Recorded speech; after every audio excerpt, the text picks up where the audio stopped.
welcome to Diane Writes. I unclicked the wrong thing. Thank you for letting me know.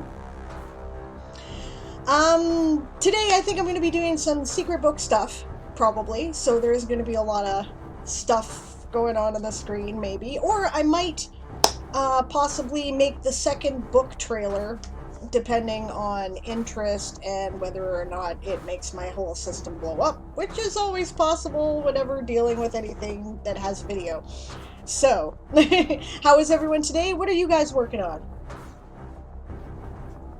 31 days, 31 stories. I'm way behind, to the point where I'm like, I don't know if I even want to try catching up at this point. It's like, it's bad. It's bad. Let's see here. First of all, thank you very much for the raids from Kahuna the Elder and from Bell Dandy 245. Thank you very much, guys. Oh, hey, and thanks for the sub, Eerie Hallows. And also thank you for the sub, Mergendor, and the bits. I saw the bits. They didn't register because I didn't have a thing with my overlay up at the time. Excuse me. As you can see today, allergies are kicking my ass, so, you know, this is all great.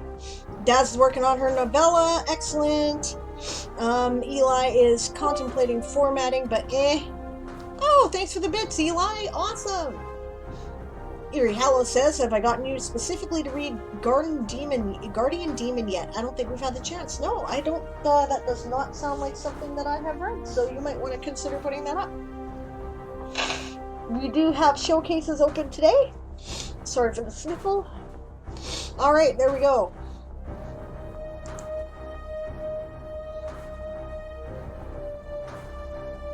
Alright, we will do that. I guess I will actually capture the Chrome thing, but then I'm going to turn it off and put the secret book stuff up after. There we go. I'll turn to the sprint screen and we'll get started. You got a showcase too? Oh, yes, that's right, you do. Okay, I think you do anyway. Okay, let's look at that first then. Rewards and challenges.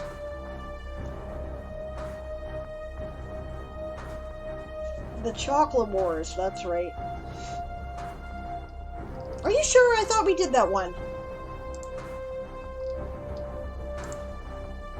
Because I remember reading it and I thought it was awesome. Maybe you weren't here when I did it.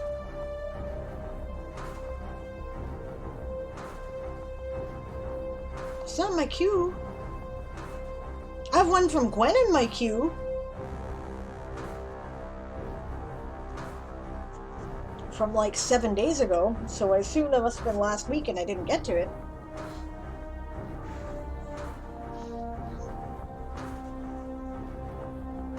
Yeah, didn't we do the Chocolate Wars there, James? I thought for sure we did. It was, England was trying to ship chocolate from Africa, and then a bunch of pirates attacked, and they thought, yeah, screw this. This is like too much work, and then they decided to get carob from the Portuguese instead. Oh, I don't even have it in my queue. Please repost the link then, and we'll do that.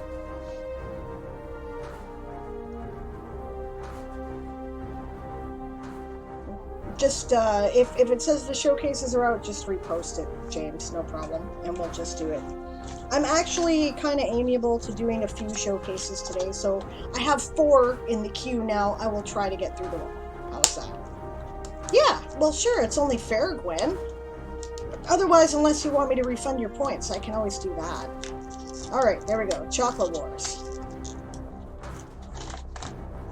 Might have read it when we were on Aaron's stream. That is possible, too. I remember the article, and I really liked it. I think I even put a like on it, but we will look at it again. Oh, you've added a map since I last looked at it. Gotta see if my like's in there. No, I did not like it, so it must have been on Aaron's stream. Alright. I'm gonna take some extra allergy pills here, guys. Because I don't know what the hell. No, it's okay, says Gwen. Alright, I'm gonna refund your points then. There we go. And we will start right off with James's showcase. The Chocolate Wars. Conflict type, naval skirmish. Belligerent. Oh, we can now define what kind of skirmish? Oh, that's cool. I didn't know we could do that. I'm gonna be revisiting my military conflict articles then. Okay. Belligerents, the British Merchant Marines and the Portuguese pirates. Strength.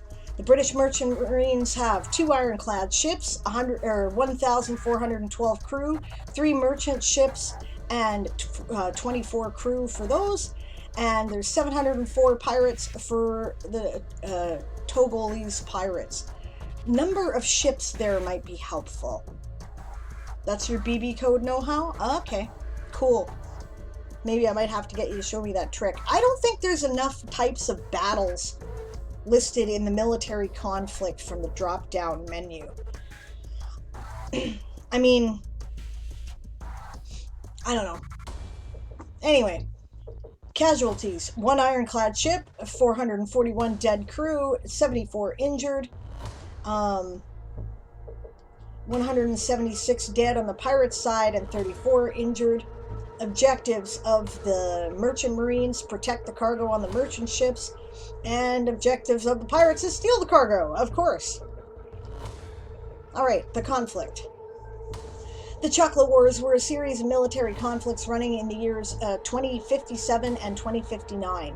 The first was between the UK Merchant Marines. You do not need a comma there, it actually obscures your meaning. Right, and the Togolese pirates. I don't know why that's such a tongue twister. The second one's between Nigerians and the Togolese pirates. These conflicts need a capital there with the T. These conflicts were over the trade of cocoa beans from Nigeria. If you're going to list the 2 battles together, you should also list the Nigerian forces as one of your belligerents. You could possibly list them with the British Merchant Marines since they're on the same side. Gulf of Guinea by Wikimedia Commons. Cool. Gives us a very clear idea of where it took place. Prelude. After the Great Rewind and with help of telegraph technology, the UK opened. You should say, not opens, because you've written everything else in the past tense. The UK opened up trade with Nigeria for the trade of cocoa beans by sending merchant ships on a staggered rotation. You should probably not capitalize merchant either. Oh, there's a second article. It's linear navigation. Okay. After some time, when the British merchant ships returned, they came back with less than they were expecting. When the crew was questioned, the officials expected them to find them liable for criminal damages. The crew replied they were hijacked by pirates, and while they fought back, they suffered losses, not to the fleet themselves, but of lost trade items. Deployment. Knowing this, the British sent a military convoy of 2 ironclad ships with the trade vessels. This had the desired effect, so the British kept this plan going. On one of their military convoys, the pirates were ready and fought back. Battlefield. The military conflict was waged in the Gulf of Guinea. Conditions. For the British, having the battlefield so far away from home shores meant that logistics was an issue. Logistics is a plural, so... Oh, I meant that if you're okay with doing showcases, I'd like you to read it, says Gwen. All right, you're going to have to repost the link then, because I refunded your points. And, here. Well, how about wait till near the end and yeah, what? Sure. Yeah, go ahead and post the link again. Maybe, I don't know how we're going to handle the points. Screw it, pay me later. Because I refunded your points, so you got them back, right? So, we'll worry about the payment later. Just re-put the link in the chat, Gwen.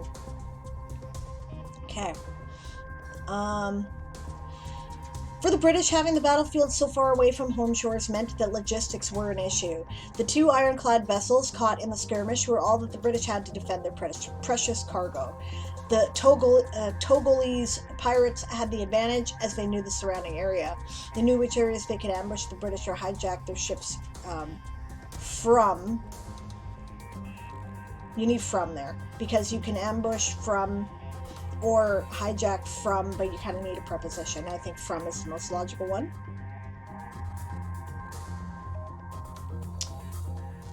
Thanks, guys. That works. Just repost the link. Okay. They knew which areas they could ambush the British or hijack their ships from without them knowing. It's very difficult to lay an ambush on the open sea. Are they using the islands as potential concealment? Are they using weather? Right? Remember that when you're on an ocean, it's like an open plane. Now it could be moving, there are waves and storms, there can be very big waves and lots of mist and rain, which makes it difficult to see, right? But ambushes require that they not be noticed, right? So if they're going to do that, then there needs to be something to hide behind. Yeah, the engagement. The pirates started by sailing dinghies, hidden dinghies, not dinghies hidden. Hidden dinghies to the British ships. I think you need the there. Yeah. While still undetected and near the hull, they used grappling hooks to get on board. Once aboard, you don't need on aboard. It's either on board or aboard. Either one is fine. Yeah, once on board, they planted explosives on a timer and attempted to leave the ship before the explosives detonated.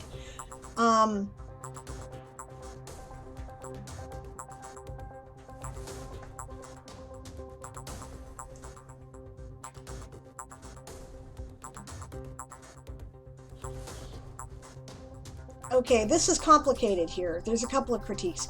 I'll read the sentence. Once the explosives had detonated, the pirates were unaware that the British knew of their presence and armed themselves with rifles on the other ironclad ship and started shooting at the incoming pirates.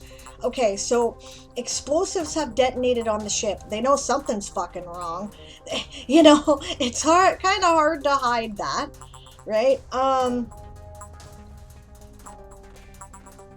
And they're not just shooting at the pirates with their rifles, are they?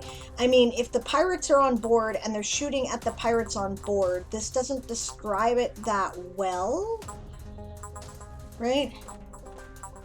And attempted to leave the ship before the explosives detonated. I'm thinking maybe what you mean is, however, the pirates were noticed, right? And the British started... and the British, armed with rifles from the armory, started to, or fought back, right? That could be a thing there. Or maybe they have, like, ship guns that are firing back at the other ship, in which case you kind of need to clarify that. Okay, outcome. The British were moderately successful in firing at the pirates.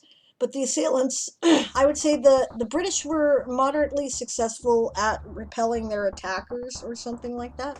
Because, I mean, that's when you say you're successful at firing at the pirates,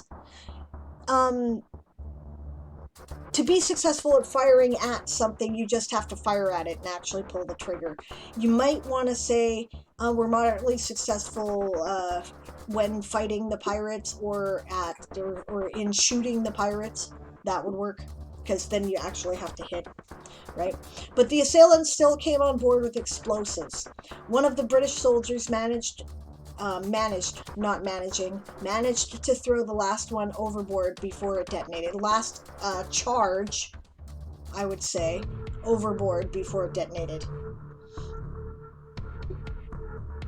Yeah, Daz might be right there. That might be a better way to approach it. The British killed many of the pirates, but not all. Right. The pirates then offered the British one last option, and you need a colon there.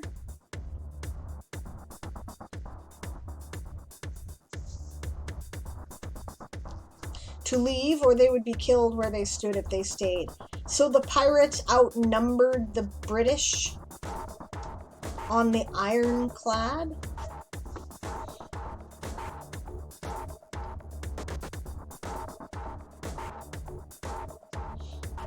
Okay, the two ironclad ships had about 700 crew each. Based on your numbers here, 706 if we divide it evenly. The pirates are at 704. Did all of the pirates get onto the one ironclad ship? And if so, what stopped the British from taking their other ironclad and blowing the shit out of the unmanned boat that the pirates obviously came from? Maybe you have all this clear in your head, but I'm just not seeing it in the description of the battle, right? I mean, this is a lot more information than when I first saw it, but I'm having difficulty visualizing the cause and effect. You should also know that when someone is defending something, it basically is like they have 3 times the troops they actually have, if they have the defensive advantage, right? So these guys are trying to board the British ship. I can't imagine how 700 of them can do that undetected, even with dinghies. I just can't see it. If they had, like, there's only one ironclad at this point. It helps.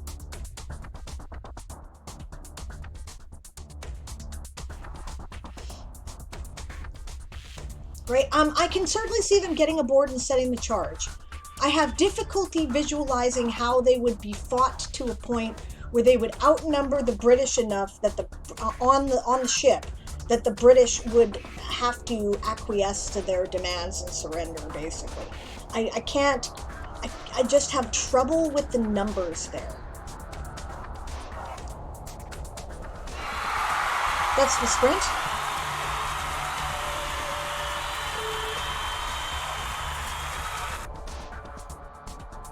Especially if they got all of the charges off of the boat, right? Which it sounds like they did. If they did that, right, then I just can't see, right, if it's about evenly matched, I think they'd just keep fighting. Odds are that British Marines are better equipped and better trained than pirates, and they are likely to be able to win that fight. I would have difficulty as the captain surrendering. On the other hand, perhaps the pirates have an explosive charge on the merchant ship. Deck fight then? Yeah, deck fight. Oh, you again.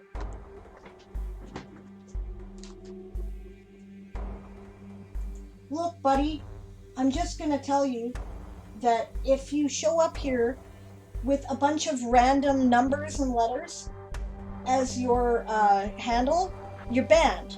Because those are usually bots. Also, we've caught you doing shit in other streams, and I'm not interested in your presence here. Please stop trying to follow me. Goodbye.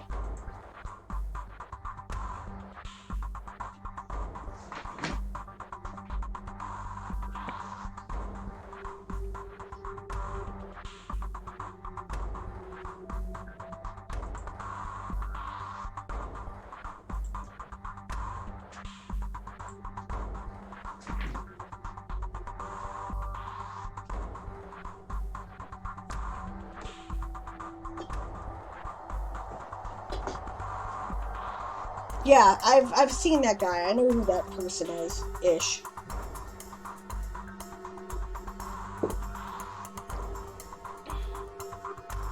Thanks, Stretch. Much appreciated.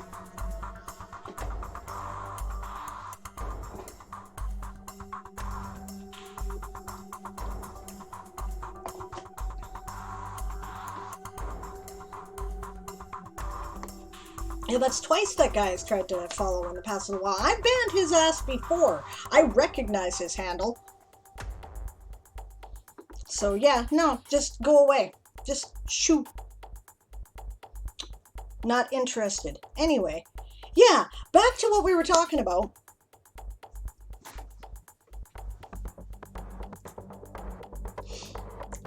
Yeah, a deck fight. They're not just gonna surrender. I just can't see it. On the other hand, if they were gonna kill a bunch of civilians, they might.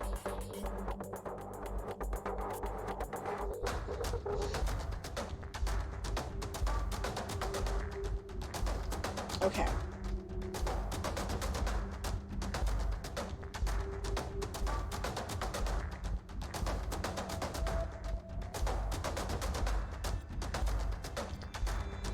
Yeah, okay.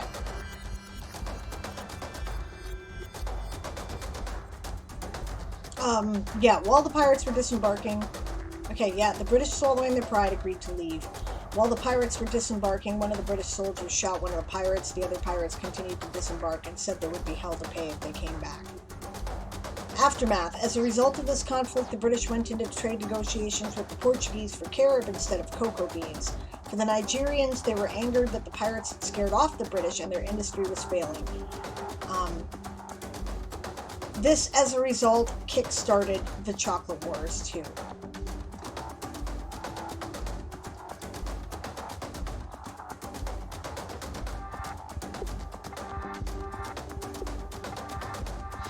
Historical significance. Yeah, Daz is right. The crew of an ironclad would probably never surrender their ships to the pirates. They would probably fight to the death. Fight to the death. Yeah, for sure. I would assume that ironclads represent the current pinnacle of technology.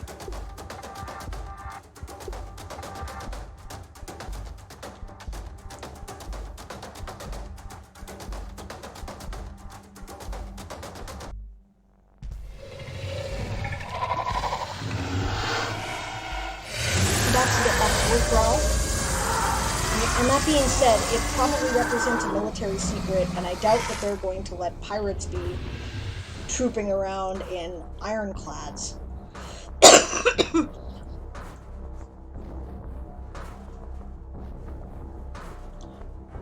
To be honest here, guys, or James, I don't see them just giving up after one battle either. Right? It would have to be a sustained campaign of harassment. But if you want it to be one battle, then it should be an overwhelming force of pirates. Something that can easily defeat 2 ironclads. That would have to be a lot of boats. Now it could be a lot of boats. I could see that happening, especially with the chaos created from a Great Rewind, right? There could be a sustained pirate fleet, right? That could be supported by some state or another, and that would work. But yeah, I just don't see a couple of ragtag pirates deterring the British. It just they're not, they don't do that, right? They just don't.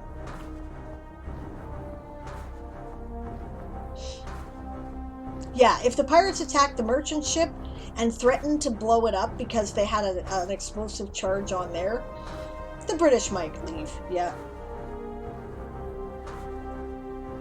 Yep, agree with Daz completely. And reminder, she was in the Air Force. She'd know, right?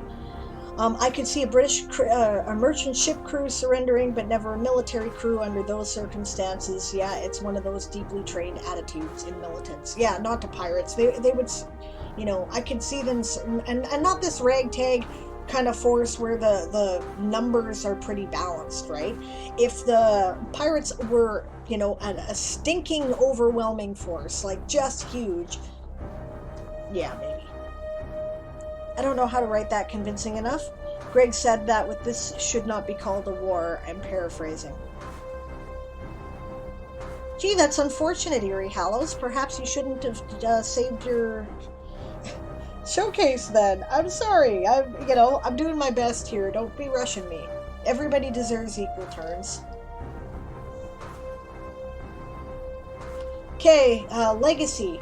The British did not return to the shores of the Gulf of Guinea. The British did trade with British Guiana for other commodities. They didn't trade for cocoa beans, fearing another skirmish. That should be two separate sentences.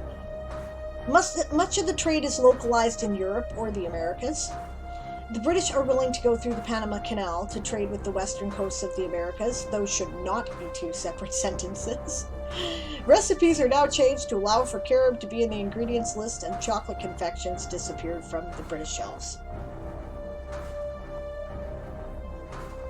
In literature, there are books describing what had happened, as it is clear something happened and mistakes do not repeat again in the future by learning about history.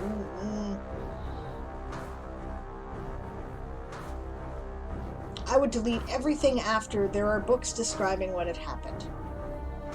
First of all, because as it is clear something happened is kind of redundant. We know that because we've read the article now, right? And mistakes do not repeat themselves again in the future by learning about history is provably not true, right? Otherwise, there would not be a bunch of anti-vax lunatics running around after the flu epidemic at the beginning of the 20th century. We would have learned that lesson, and we would not be, being so stupid about this. So, it's less likely the history is going to repeat itself if people learn about history, which is,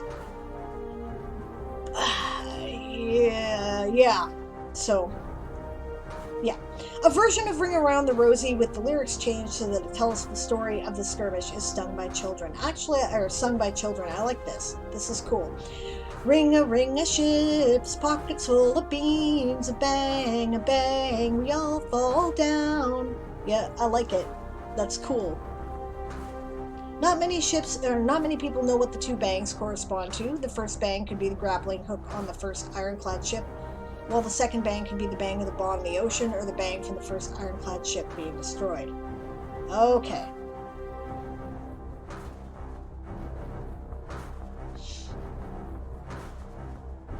Yeah, and I'd say no one knows for sure what the two bangs correspond to, because it's hard to say about the...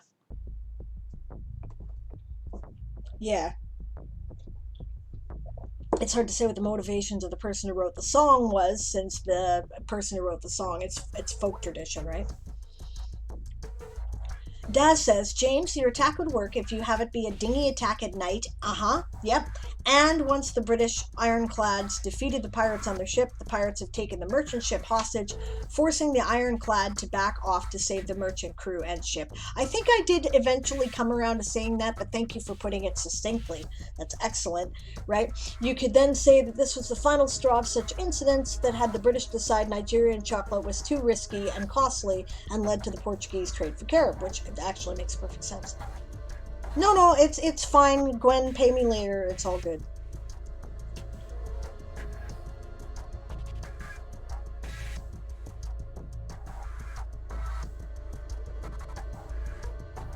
Yeah, and what was blown up is the question.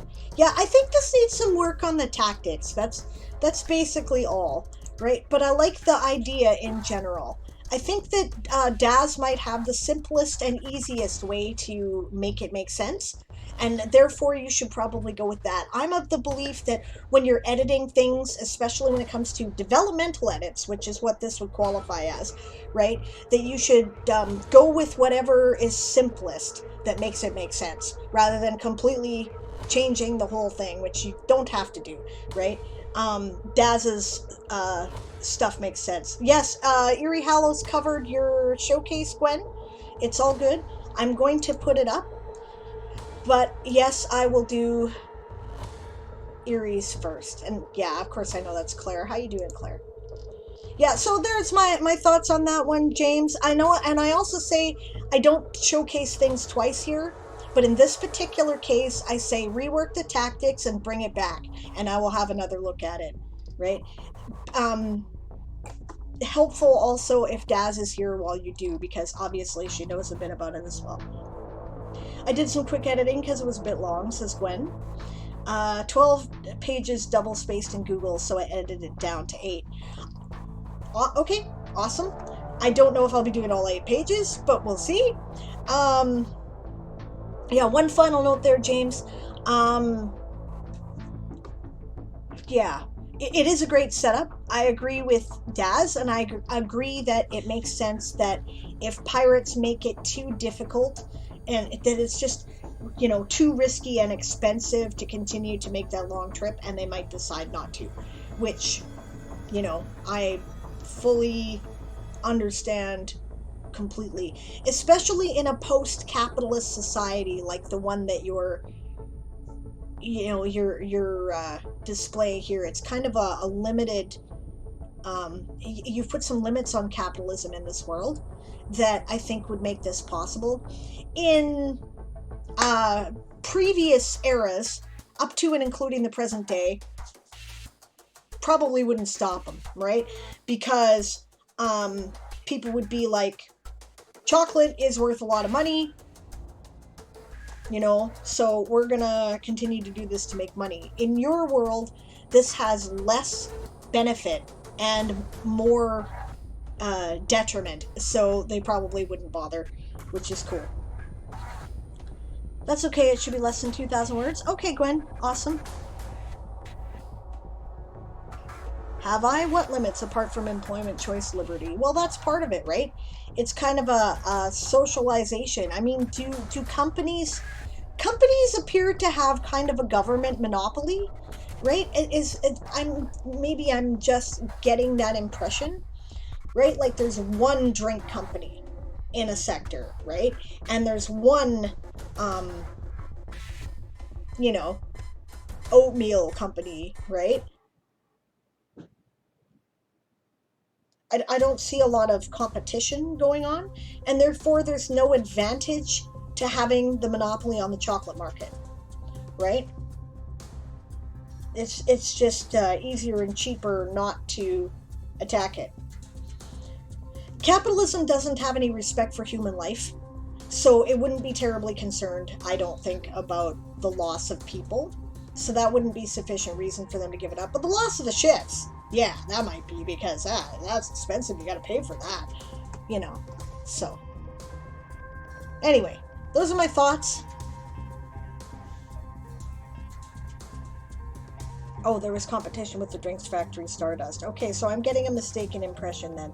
Well, in that case, you have to explain why it is that, that what happened instead wasn't that the price of chocolate went through the roof, and therefore brave and, less concerned for the value of human life traders didn't just keep making the run, right?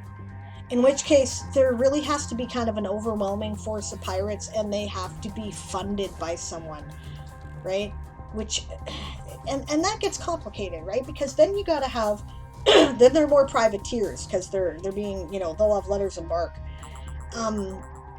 Unless it's a really big company that previously existed, like the East India Company probably could have funded pirates on its own without having to use national resources to do it, like in a big enough force to deal with Navy, right?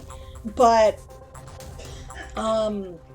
it's just that kind of thing takes a lot of money and a lot of infrastructure and a lot of effort, and having such a thing set up in a force enough to deal with Navy or Marines is challenging at best.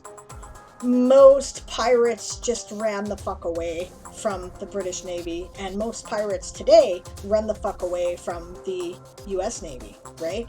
So creating a condition where they would win to the point where it wouldn't be worth it would be difficult, because otherwise what would happen if you have free capitalism, right, and free markets? There's going to be some asshole who's going to say, okay, the price of chocolate is like, through the roof, and therefore it's worth it to expend as many human lives as I have to go and get some, right? It's going to happen. It happens today. That's how capitalism works. So I don't know how that would be. I don't know how you deal with that, to make it like a simple skirmish and then the Brits go, fuck it. Like, I can see the Navy going, fuck it. You guys want to go run and get stuff, we're not going to protect you, right? But then if you have big companies like the East India Company, they'll fund their own security force, right? They'll buy, decommissioned ironclads from the British Navy, and they'll fix them up, right? Or they'll get a whole bunch of little gunboats, right?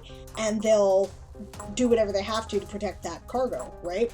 It's Navy's military actions are complicated because they inevitably also consider economic and political factors. It's a mess, right? So I don't know. If you've got any ideas about how we can downgrade this scale, let me know, because I really want to help James out. I like his idea and I want to make it work. For now, I'm going to put this aside and we're going to do Eerie Hallows Showcase. Guardian Demon, a flash fiction story by Coral Aquid. I should probably... or just me? Looks fine on my screen here, Daz. My bitrate is good. Must be you.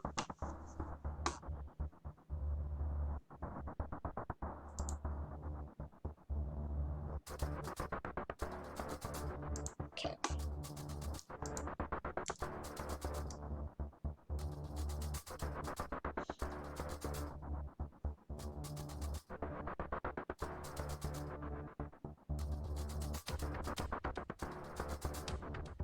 Hey, Red Idea, good to see you. Oh, thanks for the hail hydrate.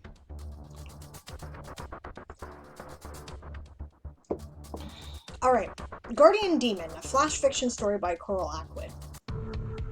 Sophie's heart pounded against her chest, almost in rhythm with the heavy-handed banging against the door to her room. There was no facing Fiona when she was in one of her rages. Oh, and hello, Siobhan, good to see you. You're welcome, James. I'm sorry I didn't have,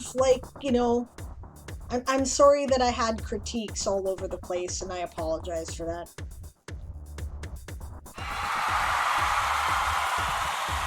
That's the sprint.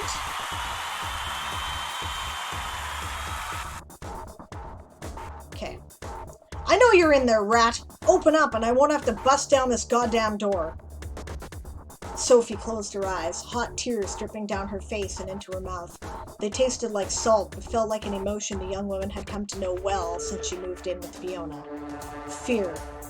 Complete and abject terror at the hands of the one she once loved and trusted. If someone is listening, anyone, please. The thought had barely come into her head when she was thrown backwards onto the wooden floor by a wave of overwhelming heat. What the hell? From a cloud of searing ash and dark, shadowy smoke rose an equally dark, shadowy figure. It was tall enough that it had to bend to fit into the room, and yet Sophie couldn't quite make it out without reflexively looking away. The figure swung one arm down and bent low. Was it bowing? Hell indeed.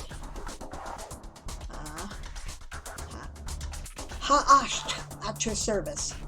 His voice was surprisingly smooth, with the strangest mix of an Australian and a southern North American accent. That's hilarious. Cool. What's going on in the... Fiona couldn't finish her sentence before the terrifying being thrust a disproportionately large, clawed hand through the door, shattering it, and... Oh yeah, what's going on in there? Yeah, that's right, okay. Fiona couldn't finish her sentence before the terrifying being thrust a disproportionately large, clawed hand through the door, shattering it and dropping Fiona to the ground in a heap. She appeared unhurt, or at least unmarked, but the angle of her head was unnatural, and she was just too still to be alive. What are you? Why are you here? In absolute shock, Sophie had to fight to get the words past the lump in her throat. The creature, it had said its name was Hask, cocked its head to the side. Need a capital there at the... But yeah. Were you expecting a ray of light and feathery wings? Heaven is out of guardians, girly, and hell deals in monsters. Kinda what we do. Girly? Are you not a woman? Sorry, the gender thing gets so hard when all you can really see is someone's soul. No, I mean, yes, I'm a woman. Most people just don't bother to acknowledge it. Sirens sounded in the distance, drawing ever nearer, and Haas started to shift from foot to foot. We'll have to talk about that later. The old Stygian grand entrance tends to draw negative attention, and we don't want the cops to see you next to a dead body with no other witnesses. Sophie slowly climbed to her feet, walking cautiously towards the door, when she noticed Haas wasn't following. "What are you doing?" he said. "Not the front door. I mean, I know you're in shock, but Christ, we need to take the window." Sophie looked at what she assumed by now was a demon, confused. I like that so much. This is hilarious. "That's a 3-story drop." "Ah, yes, the whole mortals dying if they fall a long way thing. Don't worry, I'll make it safe. Not that you have any real reason to trust a demon. That said, if you're desperate enough that the big guy upstairs sent me, what have I got to lose?" Sophie shrugged, starting to adjust to the presence of the infernal creature. I like that. Thank you. Thank you for having her adapt. Nothing annoys me more than a character who starts out with the situation going, and just never stops going, Come on now. Come on now, seriously. We've seen enough literature that if a demon appeared, we'd have a few minutes going, holy fuck! And then the next few minutes, we'd be like, okay, you know what? All right, so there's a demon here. Let's deal with it. Right? We would do that. You know? It's like the people who don't know what zombie apocalypses are. You know, come on. Okay, walking over to the window and opening it, she stepped out onto solid pavement. Nice. Looking up to see her apartment window with its empty planters 3 stories above her. Need to remove the capital from she. She watched as Haas's legs stretched down the side of the building like a shadow, followed by the rest of him. Ooh, nice blink. I like it. The first few raindrops fell into the alleyway, and it dawned on Sophie exactly what she had gotten herself into. She was homeless, possessionless, and alone, with everything left behind except the clothes on her back. Reaching in her back pocket, she fished out her wallet. Again, doesn't need to be capitalized. A faded fold of leather with the embossed logo barely visible after years of use. Her credit card and a few notes were still inside. Sophie had all but forgotten about Haas, but wasn't startled when she heard his low soft voice. I know how you feel. You do? I do. When you're going through, falling a really long way, losing everything you have with no safe place to call your own. Sound familiar? I hadn't thought about it that way. Sophie sat down next to an overflowing dumpster and huddled against the cold. To her surprise, everything went dark, and she felt a strange, forbidden warmth as Haas covered her like a safety blanket. Flying overhead, a lone messenger angel looked into the alleyway outside that one girl's house on his way to report back to heaven. All he could make out next to the dumpster was a strange, shadowy blob of infernal obfuscation, and the angel thought to himself, I'll never understand demons, but at least now I know she's going to be okay. That's cool. This is a cute story, actually. I like it. Was this another commission there?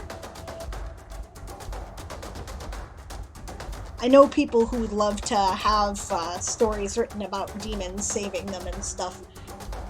And, you know, I like the empathic. I mean,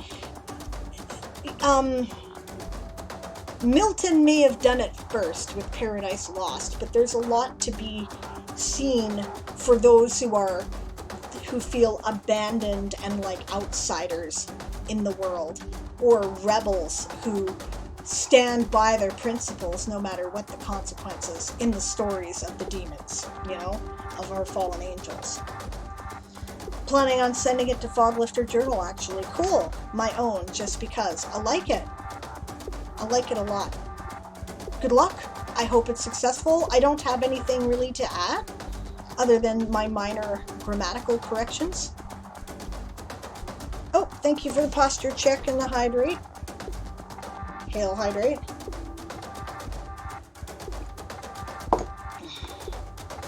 Alright, so good luck with your competition then. I hope it's successful. Take a break and do a sprint for yourself. I'm totally going to do that, actually. I'll tell you what, I'm going to put up the Be Right Back screen here. I'm going to quickly go over what I may have missed in the chat, and then we're going to have a break. Let's see.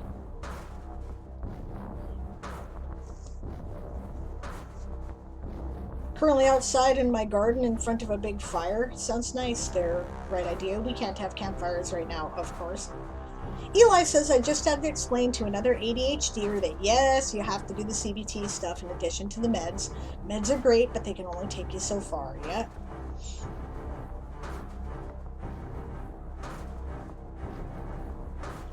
Jane says, I know you want to help. It's fine. I need to learn how to write better wars. Wars are complicated, man. They're complicated. People have real difficulty writing good wars.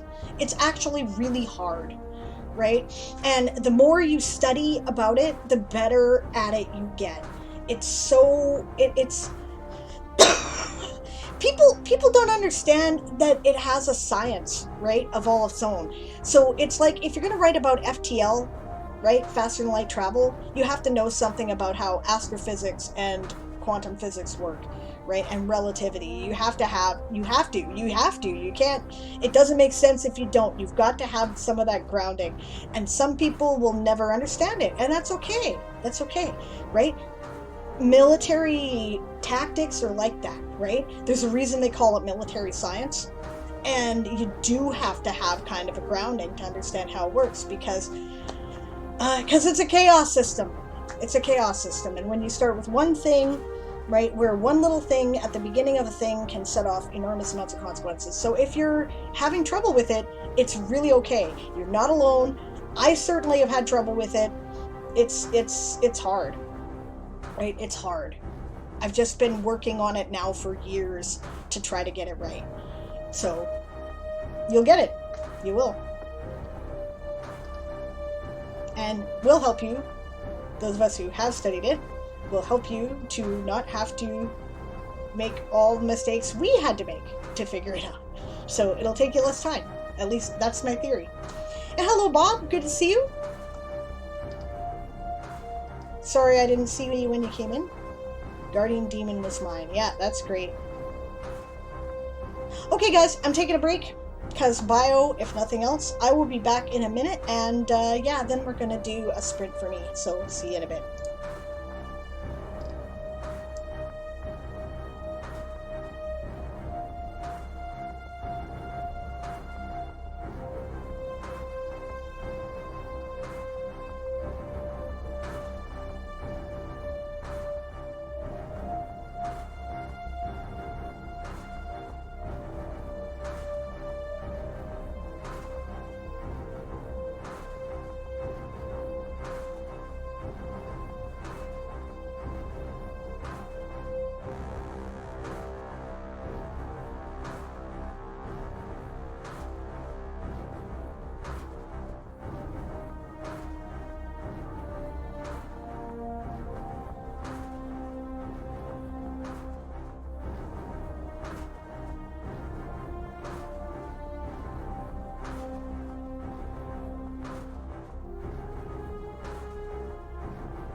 Alright, gang, sorry for the really long break.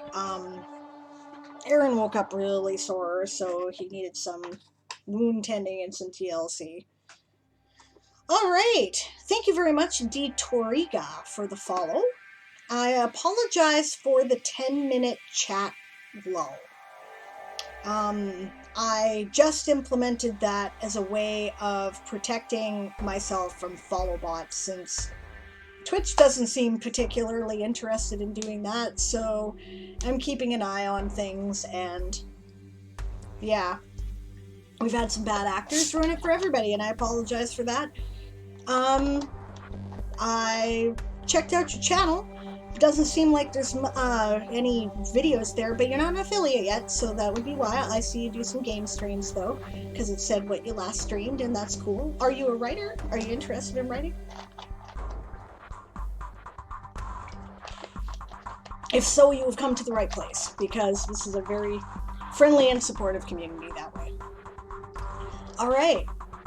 And in the meantime, thank you very much, Natalia Books, for the raid.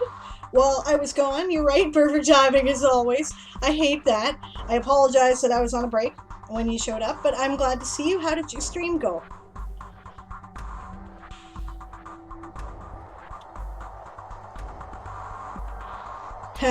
Erie Hollow says, I've done some fairly heavy edits on the story that she shared. It's been past most of the Twitch writing community, so cool. Yeah, I don't have any real edits to add, for sure.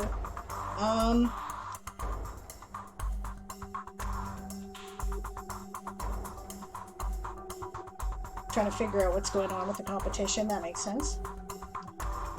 BC Brown Books showed up and said, hey, fellow writing weirdos, which the auto mod stopped, but yes, you're definitely in the company of the writing weirdos, for sure. So, good to see you. How are you? Yeah. Oh, alright. Natalia only needs to stream 3 more times and then she'll reach affiliate. That is awesome. I'm glad you got enough membership already. That's great. And why wouldn't you? You're awesome and everybody likes you. So, I don't know anybody who doesn't like you. So, there you go. Got your mic and stuff. Excellent. Alright. So, I'm going to do some work of my own here. You're not going to see it on screen, which is why you're looking at my A Few Good Elves page at the moment. Because what I'm working on is the stuff that I'm overdue sending my Kickstarter backers, which is the influences list. I finally finished my promo thing. Like, I'm doing a blog tour with Bewitching Blog Tours, and they wanted a lot of information.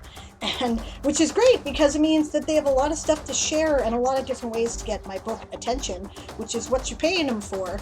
But, and besides, I know Roxanne. I used to work with her. Roxanne Rhodes is the person who owns Bewitching Book Tours, and we used to do a lot of, like, promo events and indie writer release parties and stuff on Facebook when I was on Facebook. So she's solid, you know, she knows what she's doing. So, you know, tried to get it together, but yeah. Now I'm behind on other things, of course. And hello, Scribe, good to see you. Oh, for fuck's sakes. That's ridiculous, Erie Hallows. Had to pull out of the competition. My Nintendo Online membership just ran out and was a requirement. For fuck's sakes. Natalia says, there are probably people who don't like me. You just don't know them. Yeah, I don't know them at all. So, you're right. I'm sure they exist. If you're doing anything of significance, somebody out there doesn't like you. But, there you are. Alright. I'm gonna get back to work. We're gonna do this sprint. And we might do another one. And then after that, we're gonna do... Or we might finish the sprint and then do Gwen's showcase, because I know she's been waiting. And then... We'll see. We'll see what happens. I'm finishing the sprint anyway.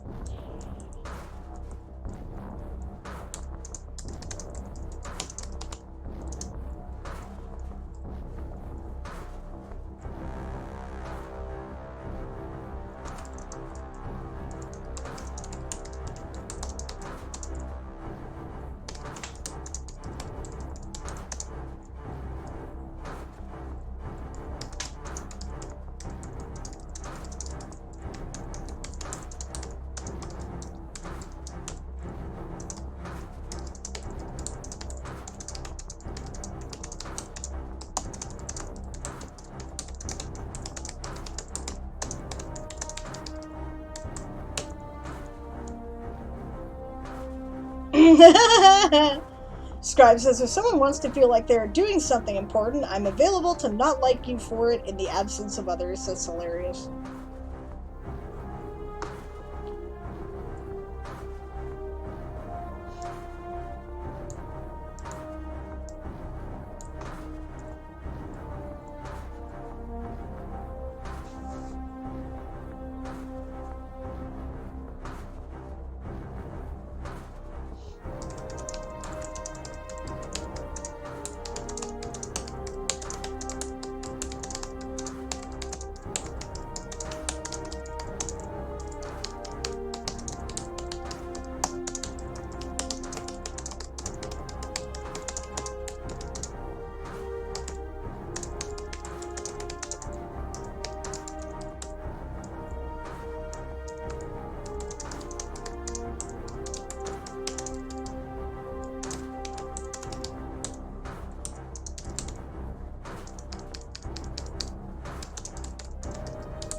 Scribe says, also, I know people are going to go heads over heels over this. I'm writing about taxation policy. How's that for sexy world building? That's hilarious. Eli got back scritchies. I am jealous.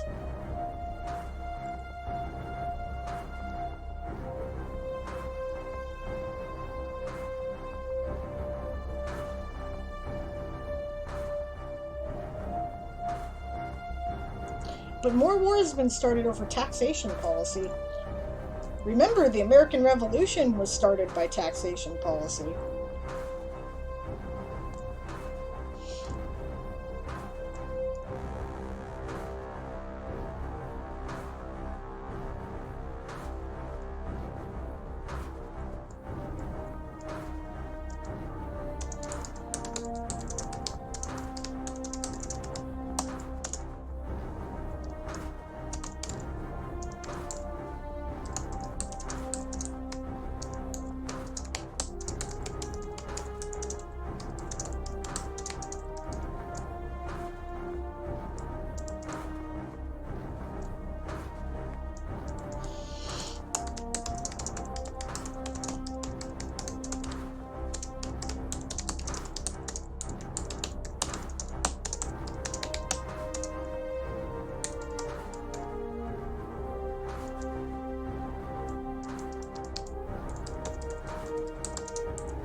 James says, do you mind if I DM the BB code I used that made you think I was using World Amble stuff? And second, would you like it in a text file or all in a DM?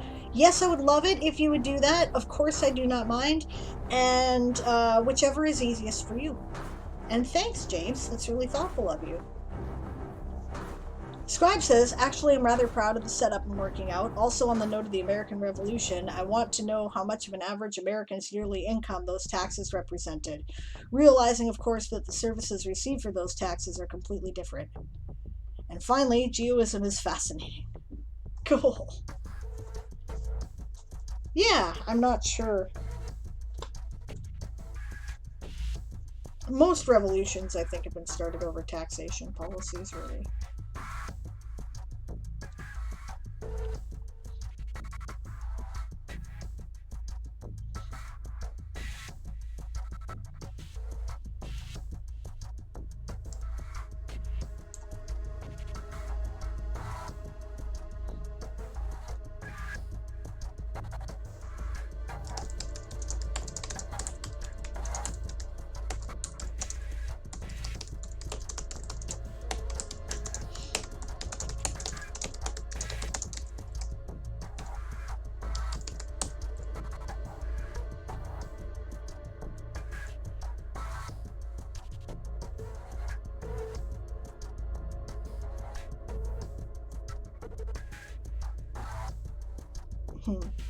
James says, anything for my fellow members and house heads.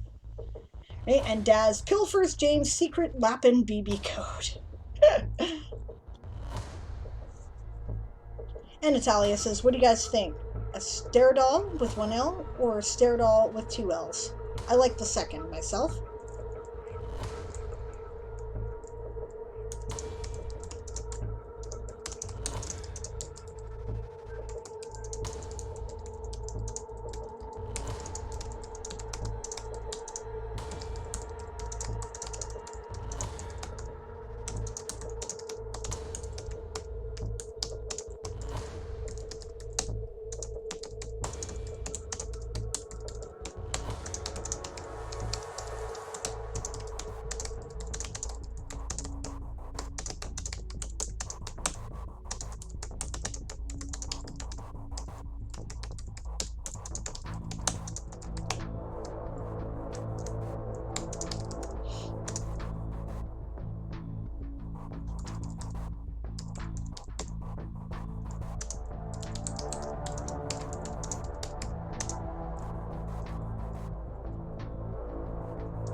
Alright, see you later.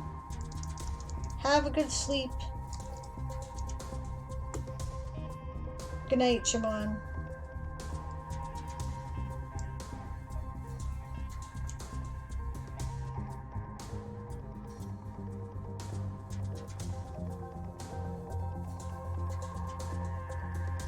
That's fine, James. Thank you. James said, sorry about length. I put in the stuff that was in mine so you can easily see all the quick stuff I need to replace it with yours. And that's the sprint.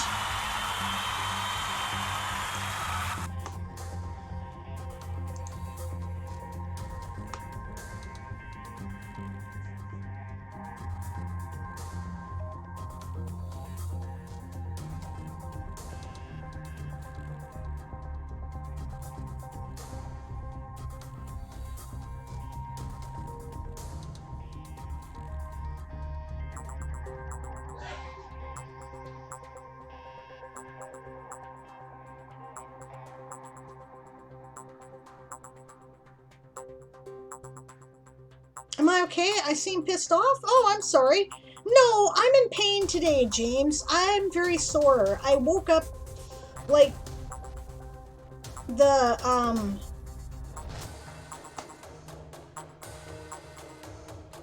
yeah, that's called focus. And I guess I'm a bit hyper-focusing.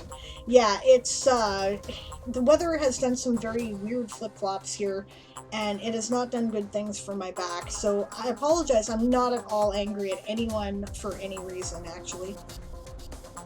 Yeah, focusing against it, exactly. And thanks for the sympathy, guys. No, it's fine. It's, you know, I'm 46, right? The body doesn't work the way it used to. So, you know, I just kind of, there's no point in, I wouldn't have mentioned it at all, except that I don't want people to think I'm angry. I'm not. I'm totally not. Oh, thanks, Stretch. Yeah, no, it's all good. That, and I've been, you know, walking around a lot and packing boxes and, you know, right? I mean, it kind of wears on you, right?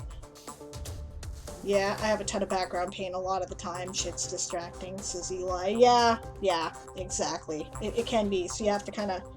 That's where that ADHD superpower of hyperfocus comes into play. Oh, true, but I haven't seen Sable like this. Kahuna and Greg have faces that imply they're not happy. No, I'm good. No problem. No, I'm thinking hard, I'm hyper-focused on what I'm working on, and I'm sore, right? So, yeah, snaps for ADD hyper-focus, or ADHD hyper-focus, exactly. It's a superpower. It really is a superpower. It's how I get books written. It's the only way I get books written. So, I'm grateful for it in many ways, right? It can be a real advantage. And I'm grateful for the ADD for giving me ideas, right? I don't have any trouble coming up with ideas. People always ask you, how do you come up with ideas? And I have no idea. I never have a shortage. It's more about, am I ever going to get time to write all the fucking ideas, right? That's really more what it is. My brain keeps me well entertained. So, you know, it's, yeah, ideas just happen, exactly. Poof! They come into my head, and I go, is that worth writing about? Maybe it is, you know, and then I write it. Oh, you have a great resource for this? Okay, cool, there, Scribe. Yeah, I agree with Rowan. The ideas just happen. I don't know. They come, and I write them if I think they're worth writing about. Yeah. BC Brown says the one idea ADHD people don't have is the idea on how we come up with ideas. Exactly. It's because my brain trails off on some squirrel thing and then develops a whole thing around it. That's really what ideas come up with. Yeah, that's how it works. Eli says, how do you come up with ideas? Well, I had a dream image of a cat wearing a cowboy hat one time, and you got a book out of that? Yeah. That's exactly how it works. Scribe says, John Cleese gave an amazing 40-minute talk on all the research that has been done on creativity. Let me grab the link. Cool, that would be cool. I would look forward to watching that. That's great. Yes. I'm definitely down for that. I'm always interested in that stuff.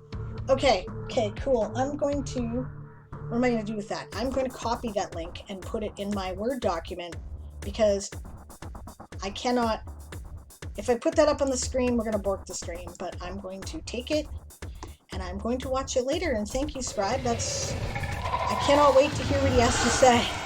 That's really cool. Let's get back to work, Growl.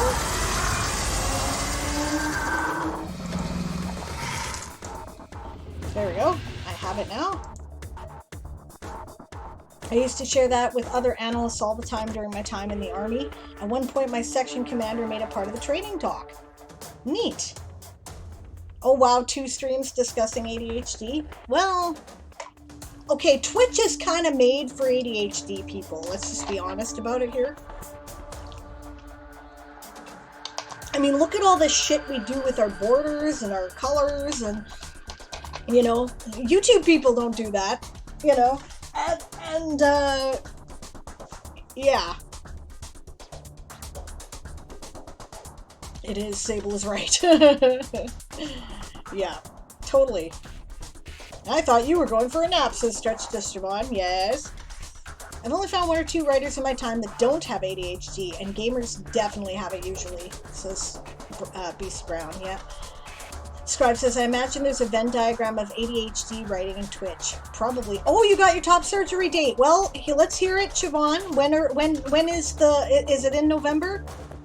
Is this interrupting your nano? I mean, awesome that it's happening. Is it interrupting my nano? It probably is. Because I said I would support you. October 13th, that's awesome. Okay, that's good. That means you'll be recovered mostly in time for nano. That's great. Okay, cool. All right, hit me up. Let me know what the plan is. I promised Siobhan I would be her support person for when she got her surgeries done. That I would help her out with stuff. Maybe stay at her place or whatever is necessary and, you know, take the dog out and stuff like that. So, excellent. I'm so excited for you. Yes, this is good. Okay, cool. Now I'm really excited. A friend of mine got implants and the recovery time was pretty brief. That's good. Yes, she should be ready to go for nano. That's excellent.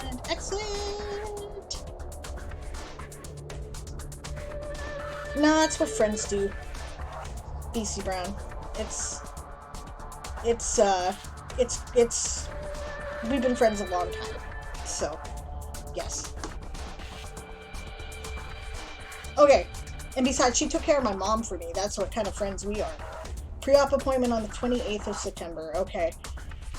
Alright, I might be moving at that time, so make a backup plan for that. But, yes. Okay. Alright, I'm gonna get back to work on the writing. Yay, I'm so excited. That's great.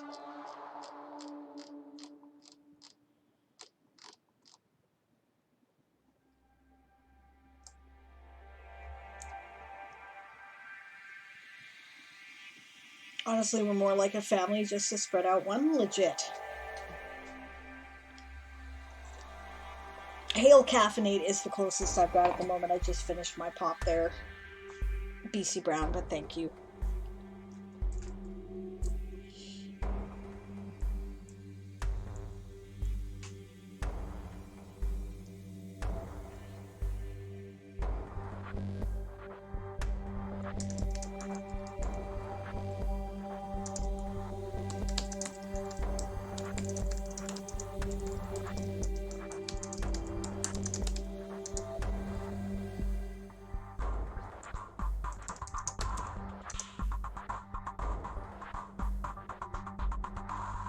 Yeah, they both end in 8, says PC Brown. That's hilarious. Rowan says, speaking of hydrate, I should have some more water, but if it doesn't kill this headache, it's time for caffeine again. Yep.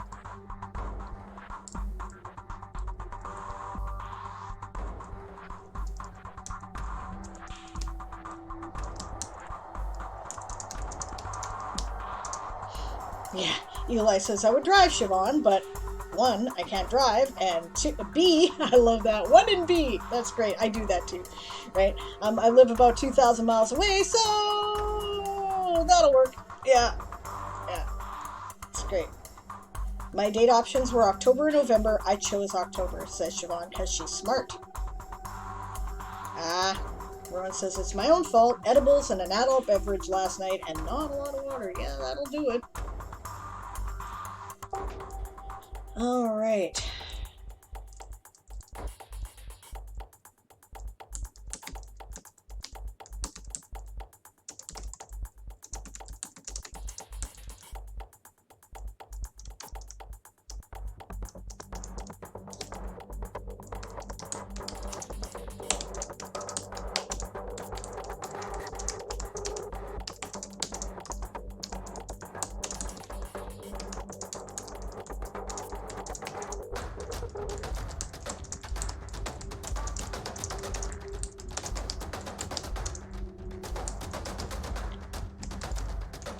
Yep, besides, I still need to hear about a bottom surgery date, says Siobhan.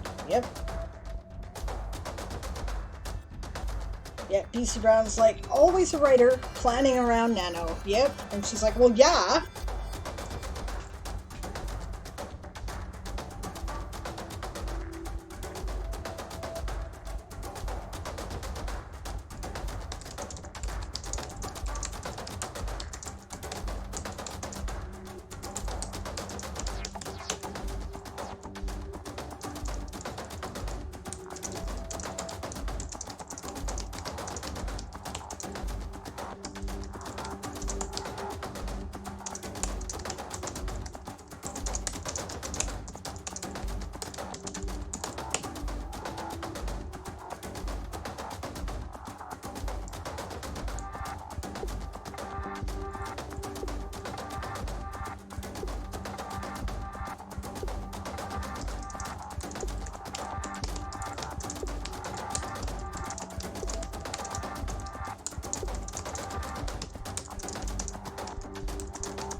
Alright, Stretch is lurking on mute now, but keeping an eye on chat. Yeah, there's no shortage of mods here at the moment, and that's a good thing.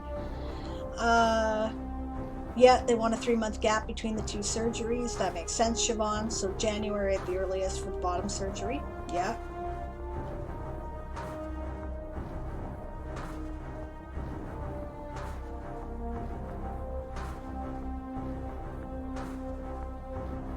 Rowan says, with any luck, I'll be prepping for 6 months in New Mexico in November. Nice! I would go sooner, but I got to time things so the farm will not be snowed in when I get back to BC. I will, of course, be supporting House Lappin for Game of Thrones, but don't feel up to committing to Nano just yet. Yeah, fair enough. On the other hand, you might get a hell of a lot of Nano done, so...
Am I doing showcases at all today? Asked Scribe. Yes, but I have 2 in the queue.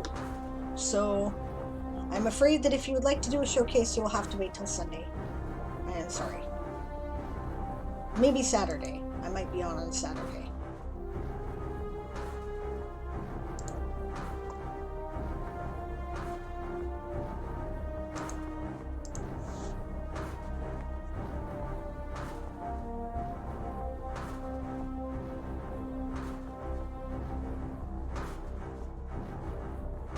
My Nano is going to be Novella 2, says Daz, even if I haven't beaten Nano 1 into shape by then. Yep, that's awesome. Red Idea is back. Still doing a sprint here. That's what I'm doing. Although, secret book stuff, so you're not seeing it on screen, which is why you're looking at my A Few Good Elves page. How are you guys doing on your sprints?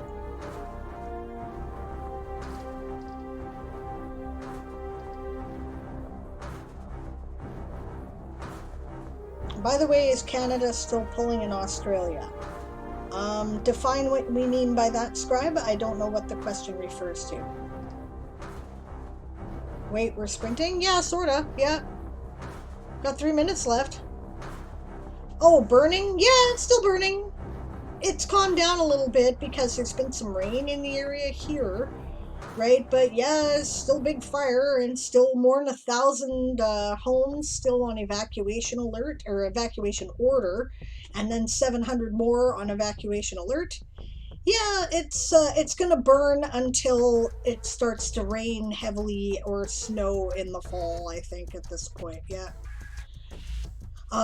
We don't currently have any major interface fires that haven't been at least diverted from the interface, but it's still touch and go. You had rain? Says Gwen. Man, some people have all the luck. Yeah, it's why I'm sore. But I'm not complaining because we need it.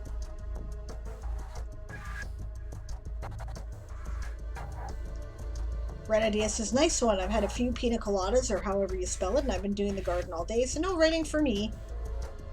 Dad says, my showcase is chapter episode 1 rewritten, and I'm really hoping it doesn't sound as sloppy as way back when you read it. Cool.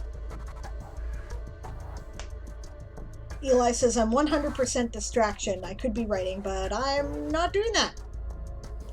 Yeah, Rowan says, yeah, we're still on the burn, baby, burn, disco inferno. Yep. We need some rain. Send some our way, please. No, I need it, but we can send you more rain. James was planning to draw, but doesn't feel up to it. Yeah, I hear you.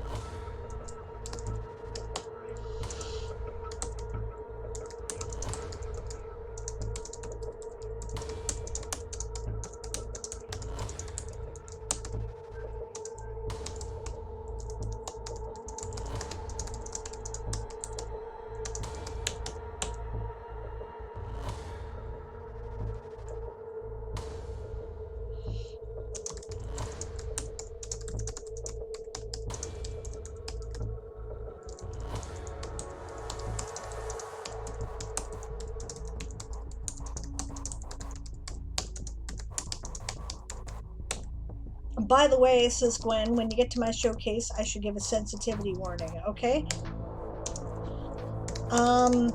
Nature of sensitivity warning, so people know.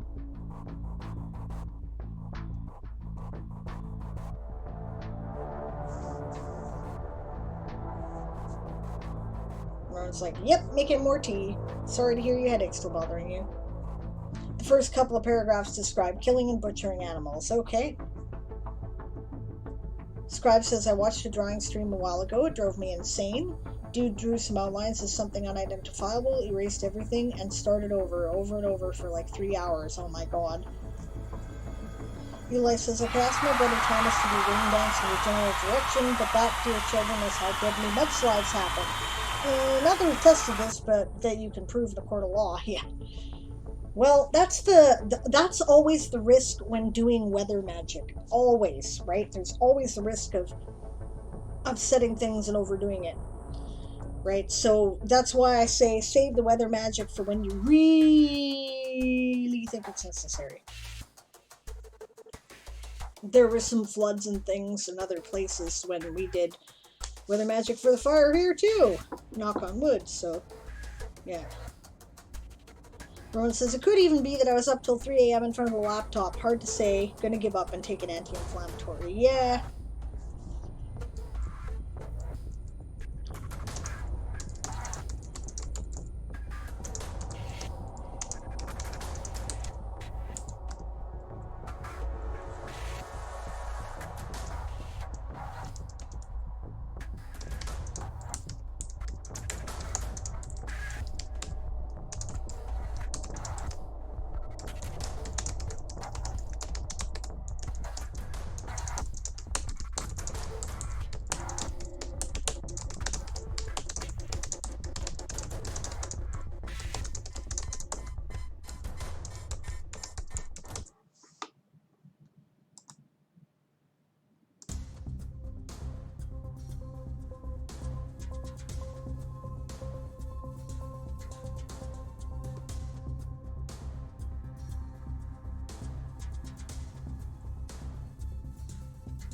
Hey honey, how are you?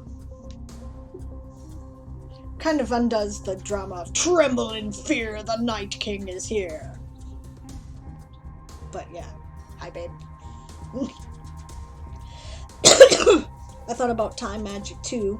I thought that about time magic too, says James. Yep. Scribe says, or you accept that there is magic in your setting and ignore the tears of climatologists that read your work.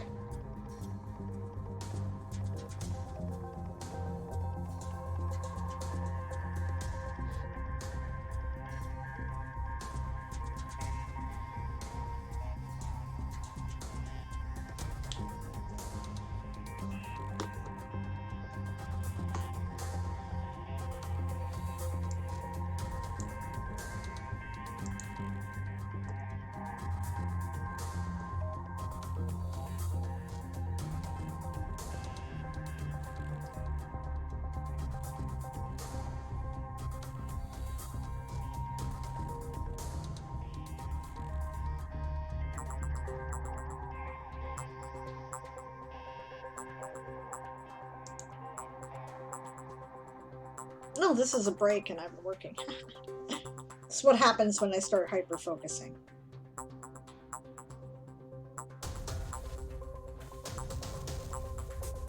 Good. Yep. Yeah, that's great. So people asked Aaron about his ribs. Eli asked about the ribs because he hurt himself yesterday. Bad. The day before yesterday. Ooh, pre-Game of Tones lulz clip. Cool. I'll have to check that out. Obviously that was made in the stream and not too long ago, but I don't remember what I said, so.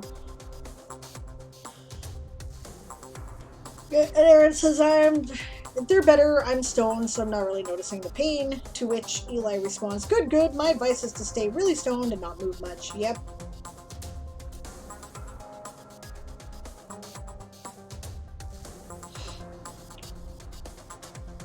I would try some healing magic, but I'm not very good at it, much less at a distance. Aaron is a troll. He will recover quickly. He has regenerative powers. Right? It's just... This kind of injury would knock me down for 2 weeks. He'll be fine in a couple days. It's just how he is. Doesn't make it any more fun. Yeah, S2 equals season 2. Yeah.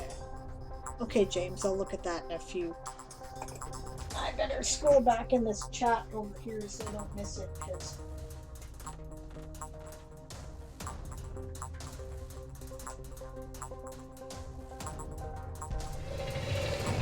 Unless you get back to your job.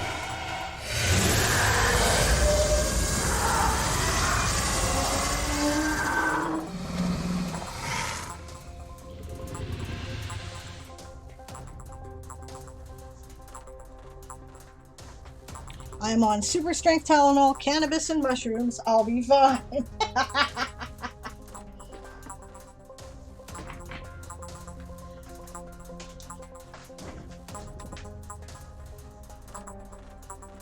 Okay, that's hilarious. Right idea.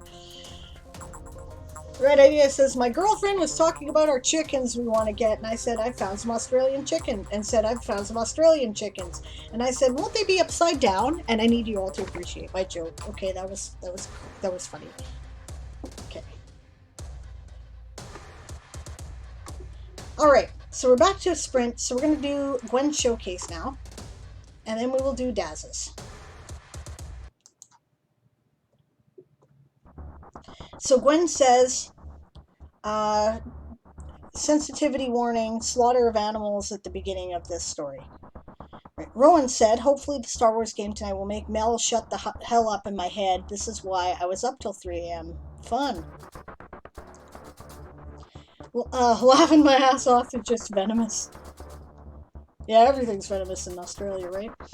Stretch says, right idea, not upside down, but they may try and kill you just like everything else in that country. Yep. Okay, so Gwen's showcase. It says showcase 1, so I don't know the title. When the pigs were ready to be slaughtered, Jenny's pa showed her how it was done. He stuck the first one, then let her practice on the carcass. It's all a matter of finding the right spot, he told her. When she got the hang of it, he let her stick the next one while he held it still. She had to push hard to get the knife through the thick pig skin. I was thinking Gwen. It's Gwen's thing. Yeah, she had to push hard to get the knife through the thick pig skin. That's the way, girl, her father said approvingly. Need a comma at the end of this, or an exclamation mark or something. Comma, more likely. As soon as all the pigs had, at the end of that's the way, girl, in between girl and the quotation mark. As soon as all the pigs had been stuck, Jenny, her ma, and her pa worked together to prepare them for market. Cuts for ham and bacon were soaked in brine for days, then hung in the smokehouse. The rest of the pork was cut into chops or set aside to be turned into sausages.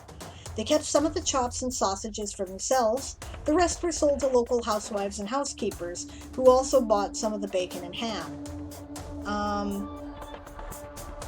You got the rest twice, so I might put everything else here. Everything else would be sold at the market in Weston.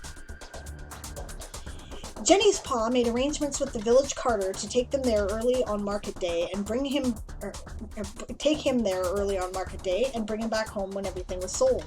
He came back drunk, carrying something wrapped in white tissue paper. "Here you are, Jenny, a little something for all your hard work with the pigs." Jenny unwrapped the paper carefully so as to not tear it. She folded each piece as she took it off. Inside was a shell, about 10 inches long from one pointed end to the other. It was made up of pink and white whorls, with the opening folded back on itself into a deep frill. I know it. Okay, this is very nicely done. I like this description. I like. I know what kind of shell you're talking about. You're talking about like one of those big conch shells, right? And I love the description because it's perfect for someone who has never seen a conch shell before, and it reminds me through fresh eyes how pretty the things are. Lovely. I don't see very much.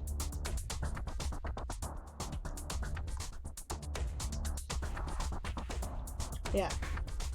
Okay, I don't think I'm reading out any of this chat right now. Okay. They'll like kick me right off of YouTube when I upload the video. Yeah. She gasped with pleasure. "It's beautiful. What is it?" "It's called a conch." Ah, see? There you go. So, good description. "Here, hold it up to your ear. You can hear the sea." Jenny held the shell up to her ear. She closed her eyes and imagined she was at the beach, and the sound she heard in the shell was the tide rushing in. She had forgotten until then how much she loved the sea and realized for the first time that she missed it. "Pa, can I come with you next time you go to Weston?" "What for, to see your friend Jack?" "No. Well, yes, I'd like to see him, but really I just want to go to the seaside." "Tell you what, next year when I take the ham and bacon to market, you can come too." Jenny knew she would have to be content with that, so she nodded her head in agreement. She put the tissue paper away carefully with her other treasures, but carried the conch with her all weekend, rolled in her apron. From time to time, she pulled it out to listen to the sea, then tucked it away again. At night, she wrapped it carefully in the tissue paper and set it on top of the sea glass she had collected as a child. Jenny took the shell to school with her on Monday morning. During the break, while the other children ran around playing, she sat with the shell pressed to her ear. Two of the bigger boys saw her. "What's that you got there, our Jenny?" one of them asked. "It's called a conch. You can hear the sea in it," she told them. "Need a comma after it." Between it and the quotation, she told him. "Listen." She held the shell up to his ear. "You're right," he said. "Same thing, comma here. I see this is a common mistake." The other boy, growing impatient, grabbed at the shell. It's a proper format when you're doing a quotation that's part of a sentence to do, you're right, like to do like a comma between the end of the sentence that they said and the quotation mark. Yeah, just FYI. Okay. The other boy, growing impatient, grabbed at the shell. "Let me hear," he said. Now we know what's going to happen here. The two boys tussled for a moment over the shell until the second boy wrestled it away from the first. He ran off with it to where half a dozen boys were kicking an old can around. Helplessly, Jenny watched him go. "Come back with that. It's Jenny's," Henry, the first boy, called out. "Come and get it then," the second boy yelled back. Yeah, it's this repeated error here with the need for the comma before the quotation mark. I'm not going to keep drawing attention to it, right? You know it now, so I think you'll address it. Okay. The other boys lost interest in the tin can and clustered around the second boy. Jenny was never sure quite how it happened, but soon the shell had taken the place of the old tin can as a substitute football. Henry tried to get the shell from them during a pass, but before he could, someone kicked it against the outhouse wall. She heard the sickening crack as it broke into a dozen pieces. Hot tears pricked her eyes. The boys quickly lost interest in the broken shell and went back to their tin can. Jenny wiped her face with her apron, then began to gather up the pieces of shell with Henry's help. By the time the bell sounded to call them back to class, all the pieces were securely wrapped in her apron, except for some that had shattered into slivers so small they were almost powder. She took the pieces of shell home with her after school. Her father was about to leave for the pub when she got home. She told him what had happened. He listened, then took off his coat. "Let's see what you got there, girl," he said. She emptied her apron, letting the pieces of broken shell fall on the kitchen table. Her father examined them carefully for a while. "Wait there," he said, walking out the back door and out into the yard. Same thing there. Right. From the sound of his footsteps, she could tell he was walking in the direction of the smokehouse. "You've got smokehouse spelt 2 different ways. Up here earlier you had a hyphen between the word smoke and house, and here you've got no hyphen. Both are correct, just pick one and use it consistently." A few minutes later, she heard him walk back towards the house. When he came into the kitchen, he was carrying 2 large, dusty sacks and an old bucket. The sacks were almost empty. "Still got some of the cement and sand we used when we laid the bricks for the smokehouse," he told her. "Reckon we can use them to mend your shell. Are all the bits there?" Jenny shook her head. "Some of the bits were too small to pick up," she told him. "Well, maybe your ma has got 2 pieces of broken crockery we can use to fill in the gaps," he told her. Jenny shook her head again. "I've got something better," she told him. "Wait here." She ran upstairs to her bedroom. She came downstairs with her collection of sea glass, which she put on the kitchen table next to the bits of shell. That's a good idea. Jenny's pa mixed up the cement in the bucket, and together they pieced together the broken conch, using the sea glass to fill in the gaps. Jenny's pa showed her how to shape the glass and the pieces of shell using a metal file and a knife so that everything fit together. Then they put it on the windowsill to dry. I think windowsill is 1 word. I could be wrong. "Will it be strong enough, do you think?" Jenny asked. "Bound to be," her pa replied. "As strong as before?" "Stronger. That's often the way when a thing or a person is broken. When they're put together again, they're stronger than before." "Nice." When the shell dried, it was indeed strong, but to Jenny's eyes, the lines of cement crisscrossing her once beautiful shell were ugly. Her father seemed to think so too. The next day he came home with a pot of gold paint, almost full. "Fell off the back of a cart," he told her with a wink. Jenny used the paint to cover up the lines of cement, then used globs of it to stick the rest of her sea glass to the shell. When she had finished, she thought the shell was not only stronger than before, but much prettier. Her mother, however, declared it gaudy and cheap-looking. She refused to have it anywhere downstairs where visitors might see it.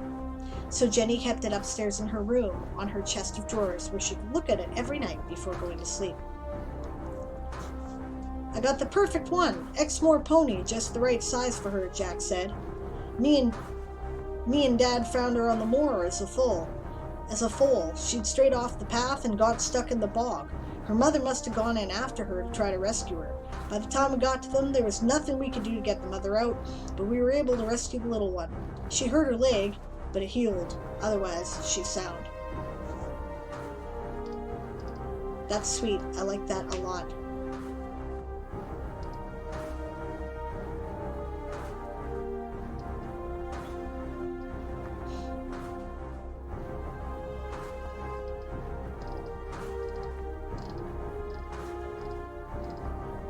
I have one question, not a critique, but a question, right? And that is, there's very little emotional affect about Jenny. It's like we're watching her from the outside. That could be a style choice. And maybe, and I'm wondering, was it, right? Because I see it, and, this is a beautifully told story with deep symbolism that is obviously the point of it, and that's excellent. And hey, I can identify with this. I'm this broken seashell, man, right?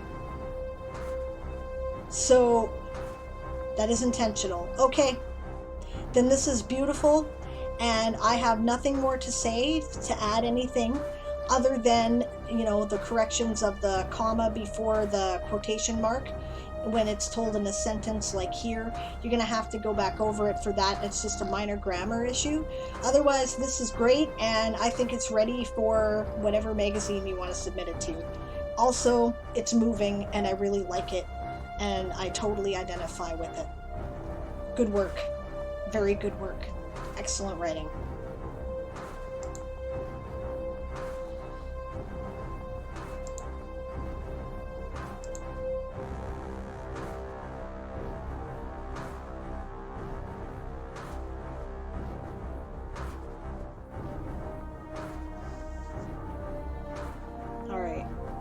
catching up on the chat.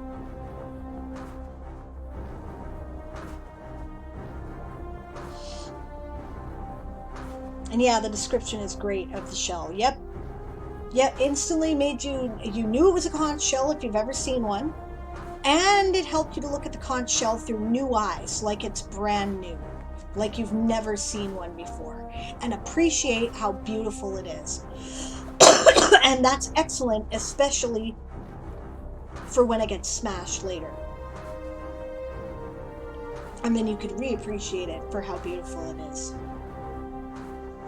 I'm wondering if there's symbolism to the banishing of the shell to the room, right? If this is part of a story, because does that symbolize the relationship that Jenny has with her mother, right? Who didn't like the damaged thing and wanted it like hidden away because, you know, maybe her Jenny's damage rubs up against Mom. If it's part of a bigger book, I wonder about that. And if so, that is next level symbolism and good work.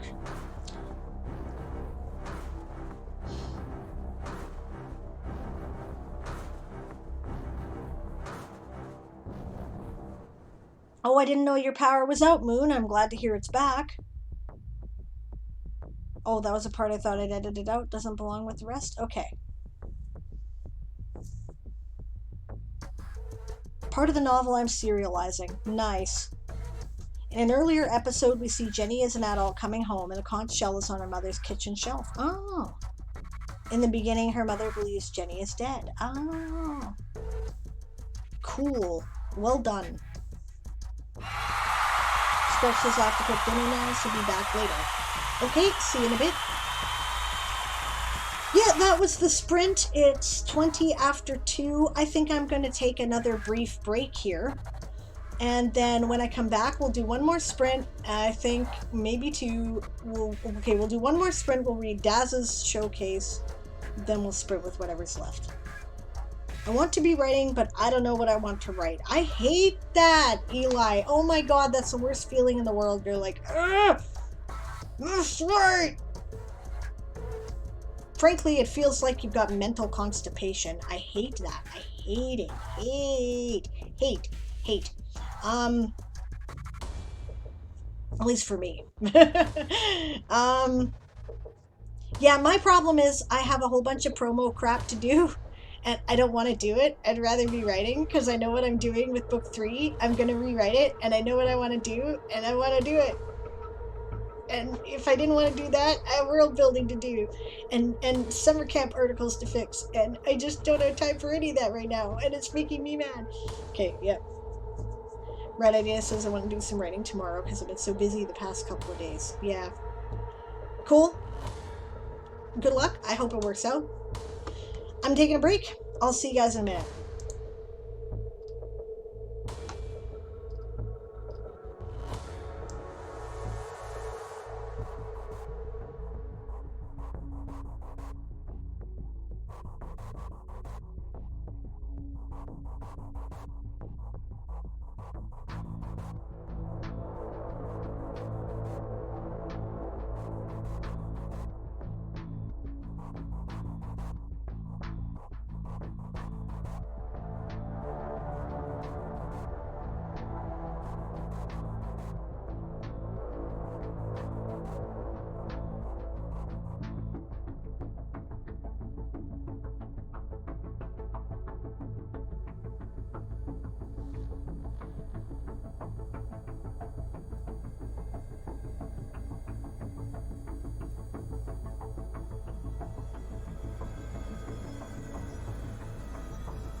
Hello, Mystic, and good night, Right Idea. Sleep well. I'm almost back. Just give me a second. Oh, and hi, Shadow. Good to see you, too.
Alright, I'm back.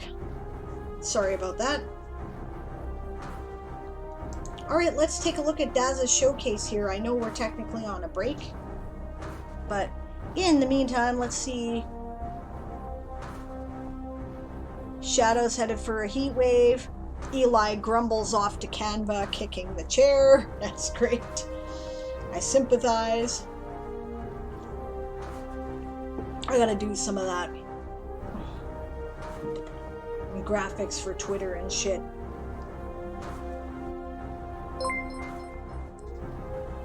Oh, I hear a dingy thing. Oh, hello, Mooncloud. Thank you very much for the resub. 2 months now. Nice.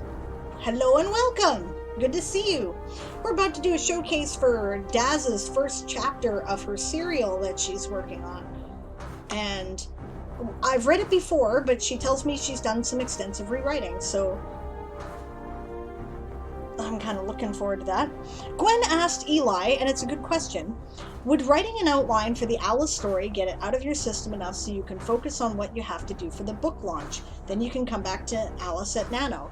That is Jenna Marassi's survival strategy for cool ideas won't get out of my head. Maybe it'll work for you. Worth checking out.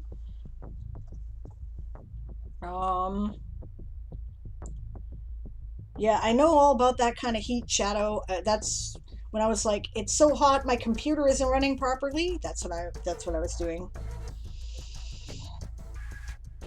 Mystic is half here, moving between cleaning and writing because my room somehow always ends up looking like an archaeological dig. Yeah. James is editing the U-Walk stockpile from earlier Kahuna stream.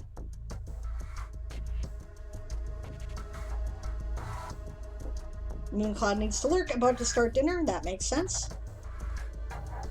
BC Brown says that's what I'm working on today. Book admin and graphic design. Yep. Oh, I've missed that question, but no, that's not how the story is going to roll, says Eli. Fair enough. Alright, let's start the showcase to make sure we get time to do it. This is Daz's Foxtails, Book 1, Blackstone. Rowan says, my desk tends to do that even when I have a tiny one. It collects stuff. Yep. Okay, here we go. Chapter 1. Sneaking out. He darted back to the brewing barn. Juju. I would start with Fox. Personally. Unless you're deliberately keeping it vague. He darted back behind the brewing barn. Juju, his powerfully muscled dog that weighed more than most men, grunted as he sat by the back wall. I know, he whispered to the dog, ignoring the fact that, despite the darkness, he could almost see Juju rolling his eyes. I like that. He peered around the corner. 2 lamplit poles burned outside the swinging doors into Craig Jumper's alehouse, right across the street from the brewing barn. This was foolishness, he scolded himself. The last drunk had been tossed out, and the alehouse had gone real quiet. Any moment now, one of the Craig Jumper boys would be coming to snuff out the lamplights and would see him. Heaving a sigh, he stopped looking and moved away from the corner. He should just trust Shiri to sneak out as she always did, even if she was late. She was really good at sneaking. He leaned against the barn wall and stared up at the moon. Had she been caught this time? Were her last chores of the night more grueling than usual? Yeah, Shiri. Sorry. Yeah. The moon gave him no answers. I like that. The moon gave him no answers. That's good. The long warbling call of a river lion interrupted him. Worrying was not helping. He huffed out a breath. Well, he would just have to wait. Him, Juju, and the lonely river lion. This is good writing, Daz. You've done a lot of work with this. I like it. Much more polished. Beautiful. Am I just reading chapter 1 or am I reading more? Juju grunted out a short growl and turned his head to the other corner of the barn wall. The large dog stood up, stretched, and yawned. By the time Juju gave himself a shake, a figure in pants? I'd say trousers, walked around the corner quietly. Fox straightened as the figure sashayed towards him. It was a pretty walk. There are 2 little chapters in a chapter. Okay. I could have killed you, Fox, Shirey scolded him in a whisper. I could have been one of the hand. Juju knew it was you before you ever made it around the corner, Fox whispered back. He moved to kiss her. Shirey grabbed his elbow instead and started tugging him away from the brewing barn. Let's get going, Shirey insisted. I think my weaselly little brother saw me. 1L, I think. No, you're right. Okay. Juju snorted and led the way down the dark street. I love the commentary from the dog. It's so good. Fox tucked Shirey's hand more properly into his elbow and escorted her after Juju. She let go of his elbow and straightened the manly vest she wore. Appearances, Fox. If you insist, he said, swallowing his disappointment. Side by side, they followed Juju. Chapter 2, On the Streets. Fox watched her peer hard through the darkness behind them. There was only the dim flickering of light in one window back there. You're sure that he saw you? No, but maybe? Fox snorted a laugh at her confident uncertainty. Nice phrase. Like it, but said no more. They followed Juju, who turned onto another dark street. I love the irony in that statement. That's well put. Good work. Are we actually going to heist some brandy tonight? Shirey asked. I'm in the mood for some really good brandy. Depends on what they're up to tonight. It's blackberry brandy, and I know the easiest way in without being seen, even if they are up to something. If they're being particularly keen, no, he insisted. If not, then yes. I would personally make this part of the sentence. I would put a comma here, and instead of 2 spaces 1, and make this a lowercase letter and make it part of the same sentence, personally. But there's nothing incorrect about what you've written here, so it's just a matter of flow. But Shirey stood on her toes and kissed his cheek with a little laugh that quickened his heart. Juju snorted at them again and turned down yet another street, then let out a long, low growl. From behind them came the sound of running feet. Fox turned around fast, his free hand drawing the dagger sheathed at his hip. Juju did not join him to face this threat. Damnation, what else was Juju warning him about? There was no time to look, and he trusted Juju to deal with whatever it was. With his other arm, Fox pushed Shirey behind him, or tried to. She set her feet and pushed back, staring at the lone figure no taller than her running up to them. Timmy, she snapped, go home. No, the boy argued back and began to wedge himself between Shirey and Fox, unaware of the dagger Fox still held. Shirey let go of Fox. She shoved her little brother. He twisted against her shove and stayed between them. No more canoodling, Shirey, he ordered, else Papa'll see you hitched. We weren't... Shh, Fox hissed at them. He turned around. Juju backed out of the street he had turned into and continued backing towards Fox, where he let out a questioning whine, which meant someone was coming. Oh, I never thought about that before. Dogs don't back up. They kind of, take like 2 or 3 steps back, and then they kind of turn around and looping around, they go to where they want to be, kind of curl around and look. It's because they're longer than they are tall, right? Hide, Fox whispered loudly. This way, Shirey whispered back. Everything's whispered all of a sudden. Was that somebody else's commentary? I seem to remember that I really liked the fact when I first read this that people weren't whispering, because whispers carry farther than low voices, right? And you had them speaking in low voices, but not necessarily whispering the whole time. And I remember that, and I liked it, right? Because it meant that you knew that. Maybe other people don't, though, so it might be worth mentioning. Anyway, this way, Shirey whispered back and led them into the narrow gap between 2 buildings. She went in first, followed by Timmy and Fox. Juju entered last. As soon as they were all in the gap, Fox and Juju turned around to watch the street. With a good bit of jostling each other, Shirey and Timmy did the same. I might consider putting a comma after first. She went in first, followed by Timmy and Fox.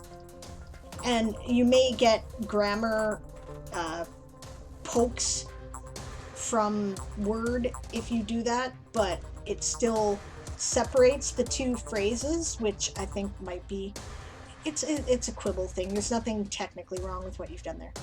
Okay. Several footsteps could be heard before they saw three men walk by. They were talking and strolling along. One of them carried a sack over his shoulder. The sigil stitched about the sack gleamed strangely in the moonlight. Excuse me. Fox sucked in a breath. The sack that held Grandfather's book. They were moving it. All thoughts of their plans for a fun bit of brandy burglary left him. He had to follow those men, and he could not do that with Shirey and her brother tagging along. The three men strolled near, chatting and joking amongst themselves, and seemed to be paying little heed to the otherwise empty street. Fox turned to Shirey and her little brother. "You two are heading home," he ordered them in a whisper. "I'm going with, not without, enough!" Fox snapped, stopping their protests. His year of being skipper of the Gosling had settled over him with an air of command he had not worn since Grandfather's murder. Those hands are up to something. Not a good night to be traipsing in their business. Shirey stamped her foot, her hands on her hips as she looked at Fox. "That's difficult." And would she stamp her foot? They're trying to be quiet, not being noticed. I might say something like Shirey glared at Fox with her hands on her hips. Oh, the knight hid the glare she felt he was certain she was giving him.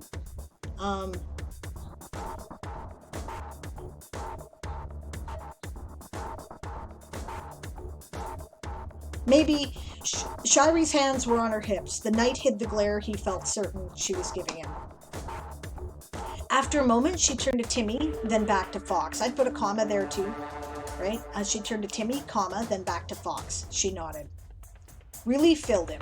She was not about to let her little brother get into trouble, even though she had no qualms about risking herself or Fox, and he had counted on her being protective of the boy. Before she could say anything, Timmy pushed her out the other end of the gap, and they ran for home. With those two safely out of the way, it was time to follow the hand. Nice. Hello, Shirevenge. Good to see you as you stopped in. This is Daz's beginning of her serial that she is writing. And I've got to say, here I'll share the link once more. I've got to say, you've done some serious work on this, and it is paying off. This is a much more tightly written beginning, even though it has all the same elements of the beginning that you started with. This is an excellent example of how to approach reworking a first draft. Your writing has improved exponentially, and this is... I would read this. This is ready for publication, I think. We're pretty close. I'm like, yeah, okay. And what happens now? I sort of know what happens now because I know a bit about your world, right? And I know your stories, but this is tight. This is good work. Really good work. I'm fucking stunned and impressed, actually, by the massive level of improvement between draft and current. Yeah. BC Brown, exactly. This is really good. I'm ready to read this in print. Exactly. You could print this. This would be fine. This would even be good. People would be like, oh, ho ho. So this makes me really happy. This makes me really, really happy. This is cool because it means that, maybe what we're doing here is helping, and that's awesome because I want everybody who wants to pursue a dream of writing to get it out there, and this is great. I don't have enough praise. This is awesome, Daz. Really, really cool. You can do this. You're gonna do this. Yes, I'm learning from all my streamer friends that I watch. Then we're working, and we're doing good things, and that's what we're here for. That's the whole point of all of this.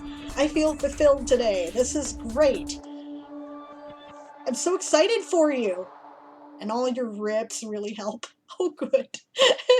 I always feel so bad, but I really do mean well, and I think you guys know that. Oh, you have one question. Yes, by all means ask.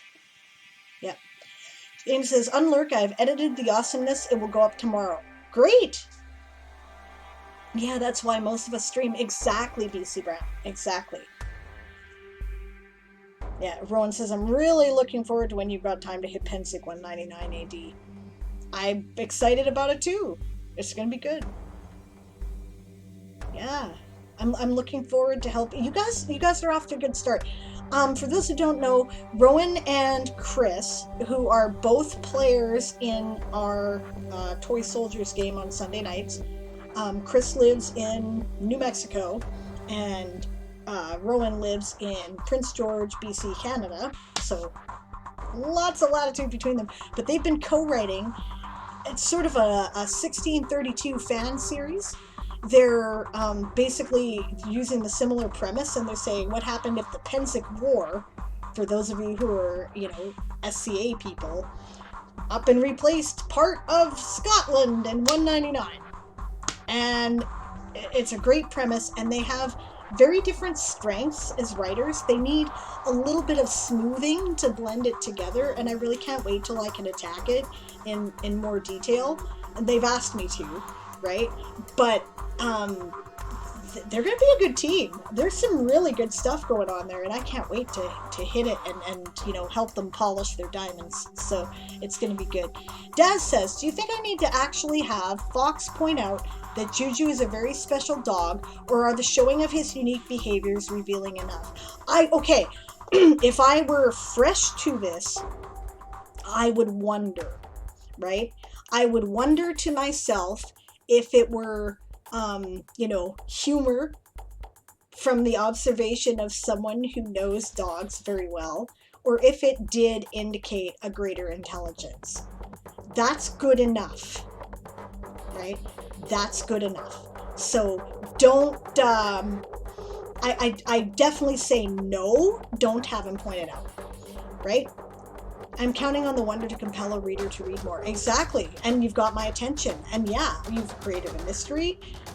The interesting characters. I can see they're a bit of a miscreant, and yeah, it's driving me on and making me want to read. And I would question about Juju.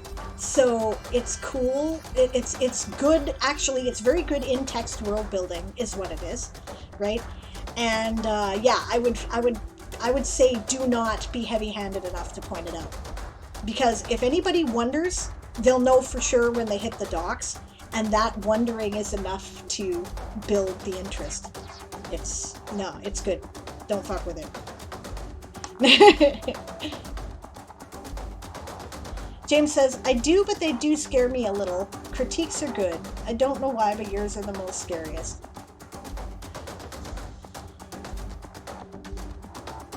I would guess it's probably that you really care about my opinion, James. And that is flattering. But I would like you to not give my opinion, overwhelming weight. I love the fact that you always double check with Greg as well and other streamers, because I don't know everything and I'm not always right. So it's really cool that you also bring it to other people and get their opinion. And generally, if you've got 3 people whose opinions you really respect, take the 2 out of the 3 if they disagree, right? And if I'm the odd one out, I'm totally cool with that, right? Because I want you to succeed, and like I say, I don't know everything. So, yeah. Eli says, I know this isn't your area of expertise any more than it is mine, but would you look at a promo image for me? I certainly would. And I understand completely, Eli. Sometimes it's helpful to just have another person offer, something to bounce off of. And especially if you do know that they know something about it, right? Which I do. So I will look. I agree with Rowan. No need. It speaks for itself. And it's clear Juju is smarter than the average dog for some reason. BC Brown says the question about Juju builds more curiosity in the reader. Exactly.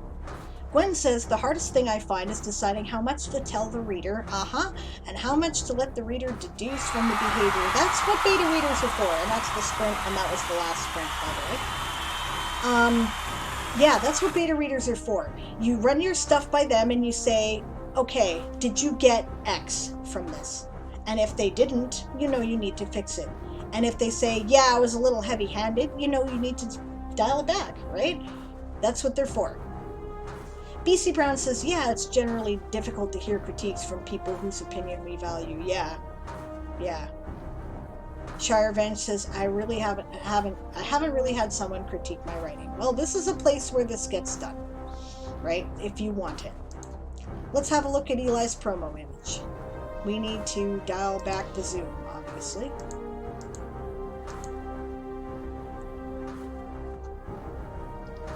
Yeah, that's great. That creates a conflict, a mystery. The graphics, you know, you're using the book cover. It draws your attention. I like this subtle tree silhouettes here. Those are cool.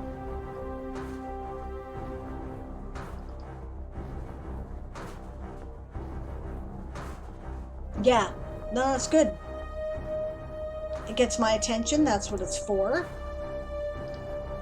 It makes me wonder, oh, what are they running out of time about?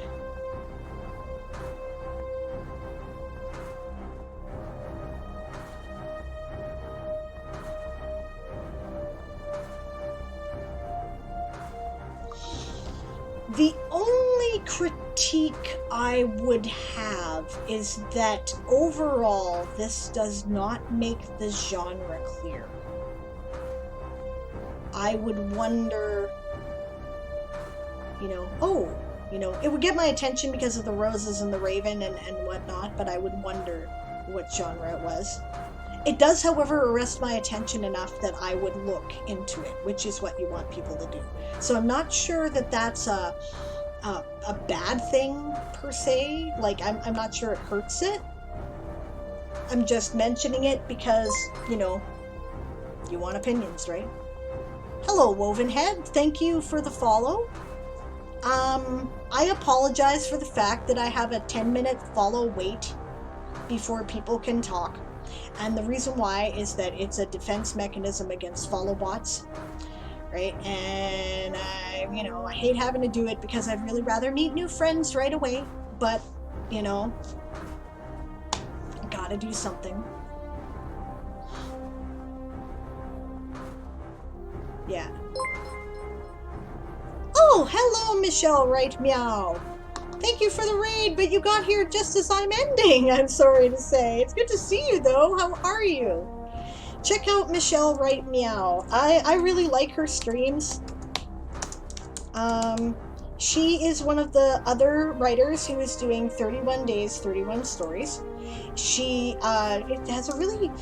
It's just like a nice, mellow stream where she's working and chatting and, you know, it's like a live write-in with friends. And, yeah, and she's just a sweet-natured person, I think, and I like her, and I like her streams. So I think, yeah, if you're interested in getting some writing done, go do it with her. Michelle is cool, and Boo Boo is king. Boo Boo is king. Boo Boo is adorable. Boo Boo is very regal. It's true. It's very true. Yeah. Satoru is up. Okay, good to know, because yes, we're about to do some raiding. But that's alright.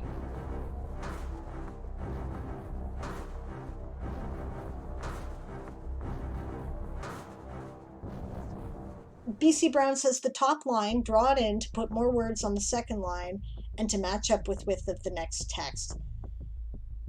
BC Brown might have a point there. Yeah, the script and the raven screams. Yes. Screams gothic horror. Yeah, for sure. Yeah, it does. Right? I might get the genre as fantasy based on the font, but not everyone will get that. But that's okay, right? Gothic horror is part of it. Fantasy is part of it, right? There's certainly a dark element. It would, and you know, yeah. And let's get back to work, Growl, but ignore it because we're going to read momentarily. Eli says, I don't know how to make my genre clear on this entire series. Yeah, I get you. It's complicated. I get you. It took me a lot of work to hit on something that I think, you know, gets it. Gwen says, having read Reaper, I realize that doesn't totally cover it, but that's what I'd expect first off. Yeah, for sure. Yeah, exactly, right? And I mean, okay, but what's the point of promos, right? The point is not necessarily to tell you everything about the book. The point is to get you to look at it, right? And it would do that. So, and it's beautiful. It's really nicely constructed. I like the colors. I like the shape. You know, yeah. So, yeah.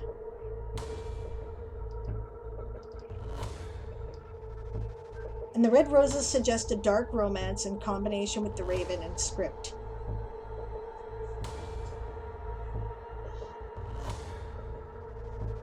Battlecry, says BC Brown. Yes, we have a raid call here. I guess I should go to the end screen now and find out. Yeah, if Satoru's up, we'll probably raid him. I haven't raided him in a while. See who else is on, just in case. But Satoru's cool.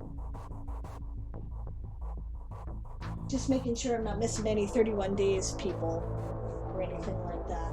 Because, you know, 31 days of reading and writing, right? So we're going to support the other people who are doing the 31 days challenge. But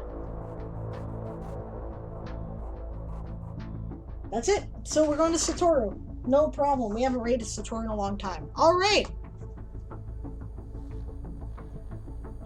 So thank you very much for joining me today, everybody. I will be back tomorrow at the same time. That is noon Pacific, 3 p.m. Eastern, 5 p.m. No, whoops. Oh, hello, Lady Writes. Thank you for the bits just as I'm ending. All right. Good to see you. Yeah, we'll start again. Yeah, I'll be back tomorrow at noon Pacific, 3 p.m. Eastern, 7 p.m. UTC, 8 p.m. in the UK. What time is that? Eastern Australian time. I never get that right. Noon, and then add 5 hours. 5 a.m. stupid o'clock at Australian Eastern time.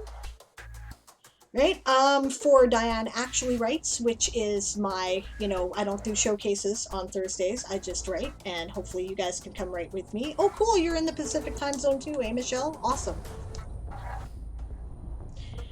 Things are pretty good right now, Lady Writes. I'm way behind on the challenge, but, you know, at least things are sort of straightened out, so that's cool. Washington State, I'm in BC.